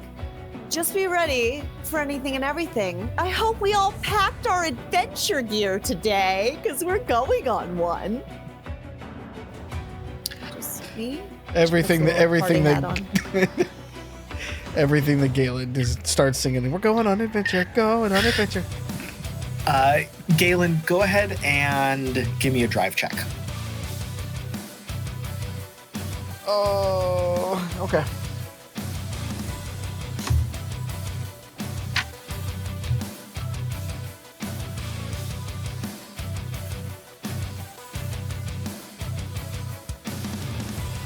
That's a 6. Okay. I'm going to use a reroll. I feel like you might enjoy that. Pain in your eyes was readable through the screens. My reroll, that's a 5. This is great. All right. Okay. I thought it was a nat 20 because it looked like the symbol, but it wasn't the symbol.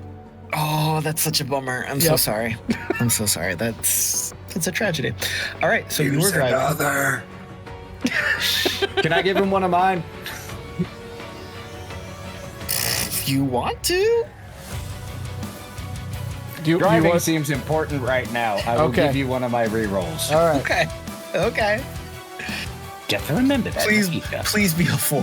That would just be 6. You're not gonna believe this. You're not gonna believe this. No. That's a 4. No! I rolled a 5. I rolled a 5, a 4, and a 3. This die is fucking fired for tonight. Chuck it. That thing is that thing is just that's retired. I will give you one more shot out of Holy my 3. God! I'm using a different Roll one. a 3. I'm gonna be quiet. I ruined that. I'm so sorry. Nat fucking 20. Oh, of course that's charm. All right. This was wonderful. Okay, so here's what's going to happen. This drive check was not to avoid necessarily an attack, but it was how well you were reacting to the road in front of you, in addition to this new knowledge of something swarming up behind you. Okay. So as you were driving, you're seeing these pings on the sensors, on the radar. You've got the Winnebago set up so all your displays are keyed into the virtually on the windshield. Yep. So as you are driving, you're seeing this stuff pop up. It's not interfering with your driving. You're just moving forward. It's on the holo displays or whatnot. So you are kind of watching what's in front of you, but also looking at everything. And you narrowly miss one of these rock formations that's in front of you. Like you clip the bumper just a little bit. You kind of right yourself quickly. You realize that while whatever is behind you is not dive bombing or attacking you, it is almost shepherding you in a given direction. Because as you move, let's say you moved a little bit to the right to go around a rock formation or a rock outcropping on the road, they come in a little bit closer and you've got that instinctual, I need to scoot out of the way to the left a little bit. And they're very slowly, a lesser driver would not have seen this. A driver who would, roll a 5-4-3 would not have seen this. But they're slowly pushing you in a given direction. And this is not the direction that you and Drall originally planned. They're changing your route. You look ahead on the maps and you see that they are pushing you towards, they're pushing you deeper and deeper into Dust Jockey territory. They're pushing you off the path, which would have taken you with relative directness from point A to point B. Well, he's gonna kind of look over at Drall and go, and is like, do we fight our way out of this, or do we just try to negotiate our way out of this? Because we got to swarm there, we got to swarm there, and we got to swarm there. Okay. Well, and she's just gonna tap. Looks like we are being surrounded on all sides and pushed into the kennel. Yeah, we're being herded. Yeah. If we break now, we're dead, though. You think? There's no way out of it. Can the bego go that fast? I don't think so, babe. Yeah. We could always try to blast a hole in one of the groups that's hurting us. Maybe if we blast a opening, we could scoot through there and break the barricade style thing. Yeah, we got some boom boom things here. You shoot at one DJ, you shoot at all DJs. Okay, if we start... Okay, let me think about this. We gotta be all in no matter what we do. Galen. We're fucked. What if we alter the route that they're pushing us into? We have plenty of explosives. We're going through a lot of rock. They can't, if they're only shepherding us, and we call the shots and where they shepherd us into in some ways. And I don't want to fight where they want us to fight. exactly. And Yeah. if we make it so that we have our own spot, right? If they corner us into something that we've already created, we'll already have reason to attack the drones because they'll have already started to attack us. We gonna fight that many drones? Well, we can't go back to home base and deal with all the guys there, can we? Yeah, I heard some things about their boss. Also, they stank. Do you think they would really take us to home base? Well, they're Or going like to take an us to outpost. our base. Yeah. Whether that's killing base, home base, tea tree base, I don't care what. They're taking us somewhere we don't want to go. Galen regardless mutters. of what ace it is. Galen mutters under his voice. Now would be a really good time for that EMP thingy. Did you say Yeah, I would fucking think of that. We might as well try. I have some.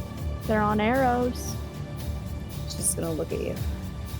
So let's do it. Okay. What's the range on those? I don't mean the arrows, I mean the EMP. And he glances over at Argos. They're gonna be airborne. You know how like when they do those missiles, where if they explode up in the sky, they don't hurt nearly as much of the population beneath them. Yeah. I love this plan. Yeah. Fuck it, go Hawkeye on their ass. Let's go. All right. We Yeah, got y'all no are options. y'all are still driving, full steam ahead. What are we gonna do? Well, I guess I'm gonna pop up out of the vent on the roof of the Winnebago, and Love it. I'm Do it. gonna get a kiss from a cat. Sorry. Kiss for good luck. Yeah. Good luck. I'm gonna pop up out of the vent, kind of like shimmy my shoulders out, pull the bow out, get some of the arrows, and then I'm gonna So take real quick as you're taking aim. Mm-hmm. So you shimmy out of this vent, and it's not like it's a vent. This is one of the doors, like a roof access door. You're this is supposed to allow you access. This is not like you're jury rigging this. I feel like though you're standing on top of the kitchen table and like you slid the door open instead of getting the root. Like there's a ladder right there, but you definitely just like scrambled up on top of the table. You're so excited to do this. You got your bow. You're like maybe halfway out up to your waist. Your arms are clear. You're starting to pull an arrow back.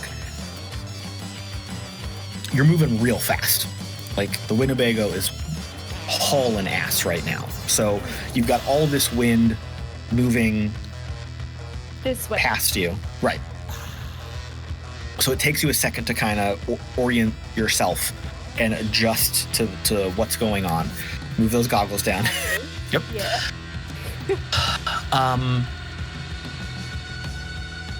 You notice a couple things right off the bat. You are surrounded by more and more of these natural rock outcroppings. It's not like a thick forest, but there's enough of them that you really can't see beyond the road that you are on, if that makes sense. Mm-hmm. They're not walling you in. It's not a fence, but there's so many natural rock outcroppings. There's no other road to go on. These drones kind of pushed you in this direction. You also see that you've got no vision of the sky other than this swarm. And it's a lot. And it's not like it's not like a blanket covering you, but there are so many drones in the air that there's just no clear sky for more than a split second. Sitting in the shade. Right. that you instantly see because of your experience. They are moving in a tight formation. You recognize a very skilled pilot. Game recognized game. From where you are, you can't easily see any make of the drone, any armaments, anything like that. But your instinct tells you that this is not just, a quadcopter that some random kid would play with. These have specific intent and design. Do I see any weapons on them or anything? You can make a perception check. Sure. Like, just from a quick glance as you're trying to ready your bow and steady yourself, you don't see anything, but if you want to try to take a more specific look. Well.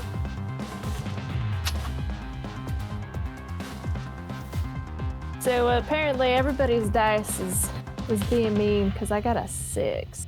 Let me go ahead and click on one of these rerolls for you, right? Right? We're just sharing rerolls tonight. I love it. No, she has 2. All right.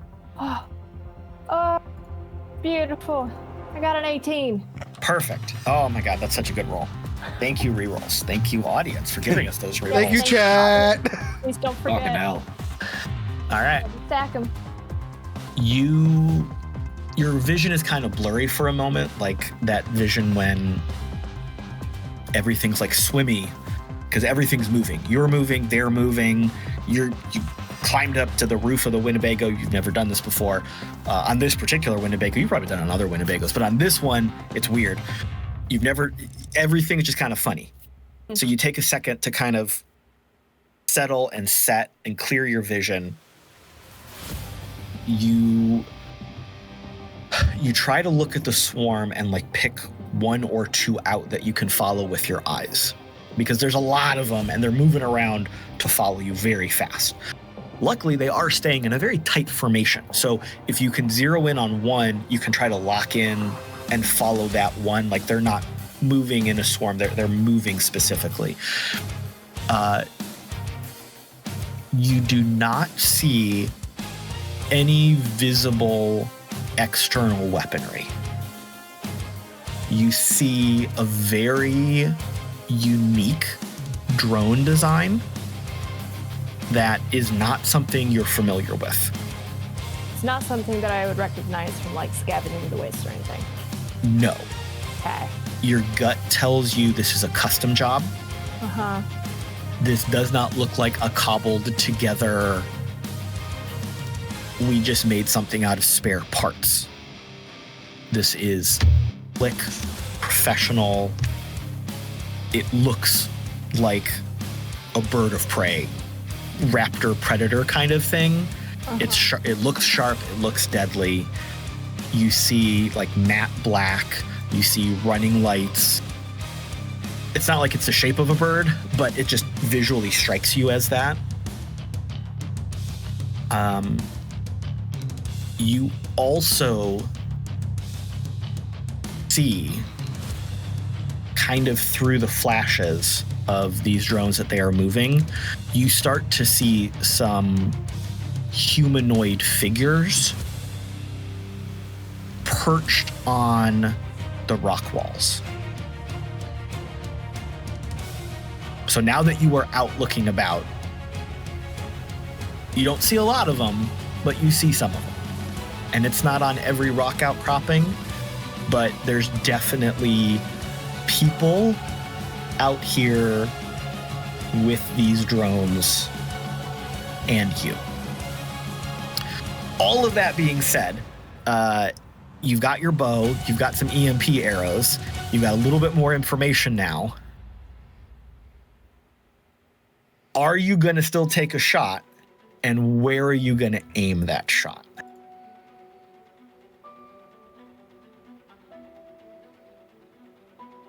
Upon assessing the situation, I'm going to pop my head back down. I'm going to relay this to the team. And then I'm going to ask,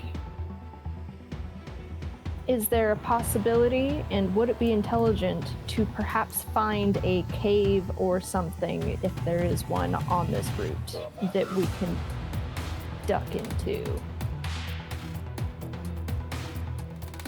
That will get rid of the flyers. I think that sounds like a good idea, and certainly at least that I don't think we should fight where they're trying to lead us. Yeah, I don't like being forced to do things. So, like, No. We need to find somewhere, if we're gonna fight these things, we need to find somewhere where we have some tactical advantage, you know?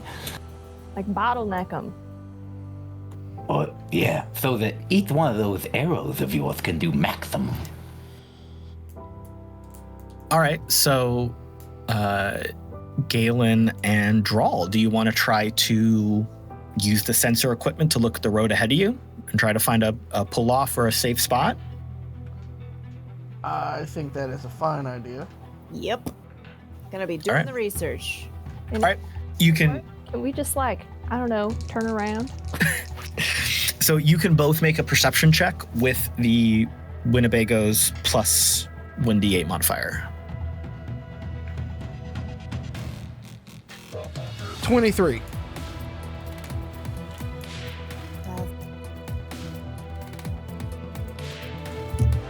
The tiny dice is good to me tonight. All right, so Galen got a 23. What did Drall get? 12. 12? Yeah. Okay. This is good. Drall, you see that the road ahead of you does appear to be a pretty one-way, one-direction kind of road going through some of these big standing rocks. But you also see that there does appear to be a wider space coming up ahead of you, not like a pull off or a turnaround, but like a wider space where you could maybe get your back to a wall. It's not as secure as going towards a cave, but you don't see anything like that immediately, but you do see a point that you feel based on your skill could be defensible. Does this feel like a boss arena? I reserve my right to not answer that question. Suspicious pocket. Are there a bunch of health potions just right outside of here? Is there a well right before we go in? Like, please, is there a healing? Are there healing? Okay, so Drall is not ideal, but Galen, I think right over there is going to be our best bet. I can't find any nooks in the wall, but I found a pocket.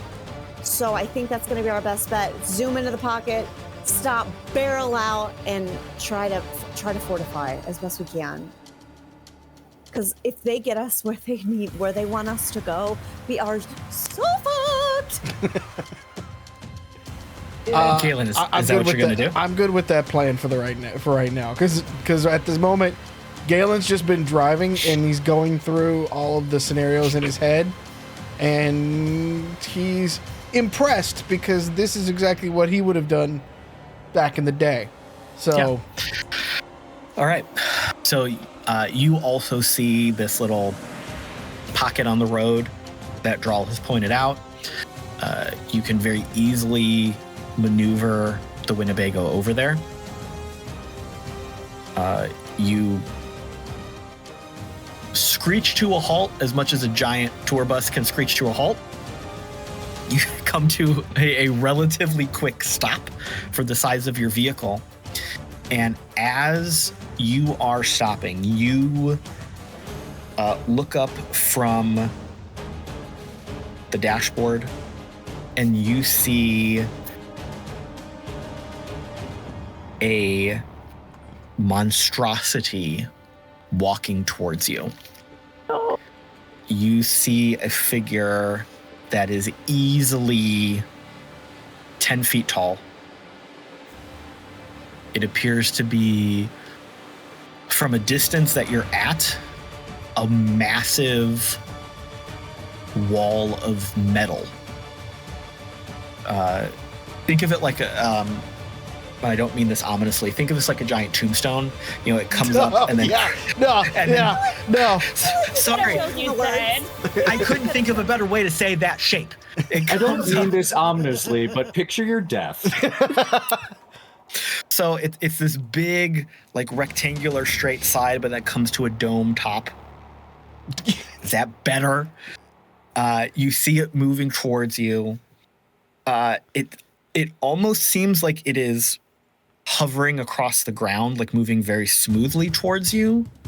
But then as it gets closer, it's still a ways off, but within visual range. It does this thing where the very smooth, silvery front, it flexes and shimmers, and you see it kind of expanding. Like you see these seams start to drop from the top and wind their way down. Visually, have you ever seen those videos where someone touches like an electric thingy to an art thingy and it makes those sparks and it courses down the metal? I'm not good at this in the moment. I don't know what that's called, but that cool art thingy, that's what this looks like. Electrolysis. Almost. Sure, thank you. So those like spark electric lines course down this thing. You see it slowly taking quasi-humanoid shape, like kind of big block. You see kind of like a big head, like the Juggernaut's helmet, but not really. You see these lines kind of like, oh, that's a torso. Oh, those are arms. Like, and then you see it like robot step forward kind of thing. And it starts walking towards you. Question. Does it say exterminate or delete? Neither. Okay. Does it say WOG? It's painted red. Then it would be good. Then it would not be walking, it would be running towards us. It does not communicate in any way. Cool. But it does start to move towards you in a very menacing fashion. I'm gonna shake Mox and Dog, like shoulders, like, "Ah, guys!" And Look! Mox was in the, like, having seen this obvious huge thing, was in the process of, like, trying to aim his rifle at it, only to be... God damn it, I'm fucking trying! And I think in that moment of what is happening, we can end this episode with the anticipation of what's going to happen next time. How do we feel about that? Oh, Awesome. Happy Everything is Sigma time. Yep. All right. Dog's grinning. we're gonna die, and I'm All right. so excited. So we will end there, pausing for next episode. Thank you, everyone in chat. Maybe you should plan to be here in 2 weeks to add some rerolls, because we're going to be starting combat We're gonna with a need giant them. If we robot rolled like today, thingy. we're gonna need them. So use your channel points and give us some, please. Please. And definitely stay Oh, tuned. man. Next week on the 15th of August, Chaos Incorporated will be right here. We went to future Vegas and we were going to fight a cult, Yes. and we were dealing with the Yakuza. So same as contemporary Vegas. Pretty much, yeah. Cool. And I got to have a lot of fun playing a crazy drunk guy last game. So we're going to maybe continue that. It may have been a little too far, but it was fun. Anyway, let's go ahead and jump over to saying goodnight from our lovely cast. Who they are, where they are, what they're doing. Let's start with Mallo. If you would like to follow everything else that I am doing outside of Identico, check me out at the Mallo Man, MalloMan, everywhere. I'm on literally every platform out there. Unfortunately or fortunately, whichever one you want to do. But you can catch all of my hijinks and all this fun and stuff like that out there. So check it out. And Wild. Hello, I'm Wildling. You can find me just about anywhere except for Threads. I've been dragging my feet. Wildling011. I basically just shitpost, so don't take anything that I say too seriously. Enjoy yourselves, drink water, get some sleep, do some art, read some books, and come see us next time. We really appreciate you. Mwah. Pete. Hi. You can follow me at the Mallo Man everywhere. Especially if you want to know what's going on with Identico. That's Mallo, man. This is the best bit, and I love it. Lauren, where are you at? Well, I'm on the internet. You can find me anywhere. At the Mallo Man. At the Mallo Man. M-A. No. Yeah, you can find me at the Mallo Man, or you can find me at Thousand Faces Cosplay, anywhere you digest media. You can also find modeling shenanigans and other ethos-related business at 95% Lauren on Instagram and Twitter. Or X, whatever the fuck. I don't know. I can't keep up. Whatever with it's called these days. No one knows what. It's Yeah. both. It's both. And we'll be at Colorado Springs Comic Con at the end of the month. Hopefully, going to be debuting Ivy from Soul Calibur 4. So we'll see if that goes down, and hopefully Ethan's going to wrap up his Borderlands 3 cosplay. Cosplay's great. Game's not great. Well, excellent transition. Ethan. Hi, I am the other half of Thousand Faces Cosplay. You can follow us pretty much anywhere at Thousand Faces Cosplay. Our Thousand Faces TikTok is predominantly D&D related, so if you want to keep up on any of our D&D shenanigans, including our other streamed game where we're running through Wild Beyond the Witchlight, check out on there. You can see Lauren playing a 450-pound stoner turtle. It's delightful. It's my truest form. And I am on all of the socials at the Caleb G. You can find me right here for Chaos Incorporated. Here and there, Farm to Fable, and a lot of space in the archives from the RPG Academy. Speaking of which, Acadecon 2023 is happening in Dayton, Ohio on the 3rd through the 5th of November. Our Kickstarter launches on the 15th, that is next Tuesday. Kickstarter is going to be advanced badge sales, VIP tickets, vendor sales, sponsorship opportunities, for advertising if you have a game or a podcast. That thing we've sponsored for like 3 years straight and still haven't had a chance to make it out to Ohio. That old ditty. I try to be there for you.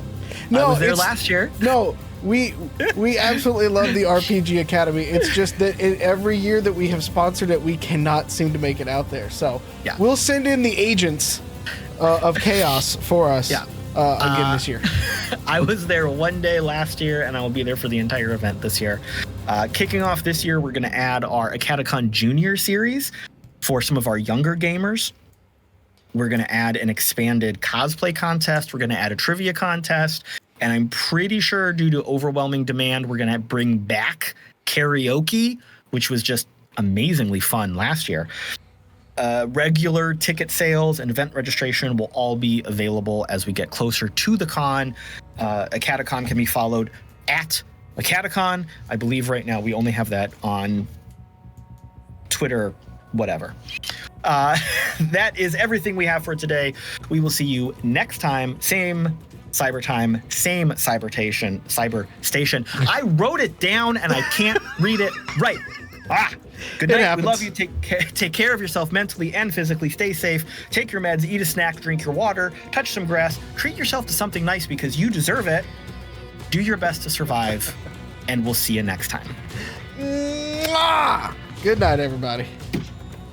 Goodbye.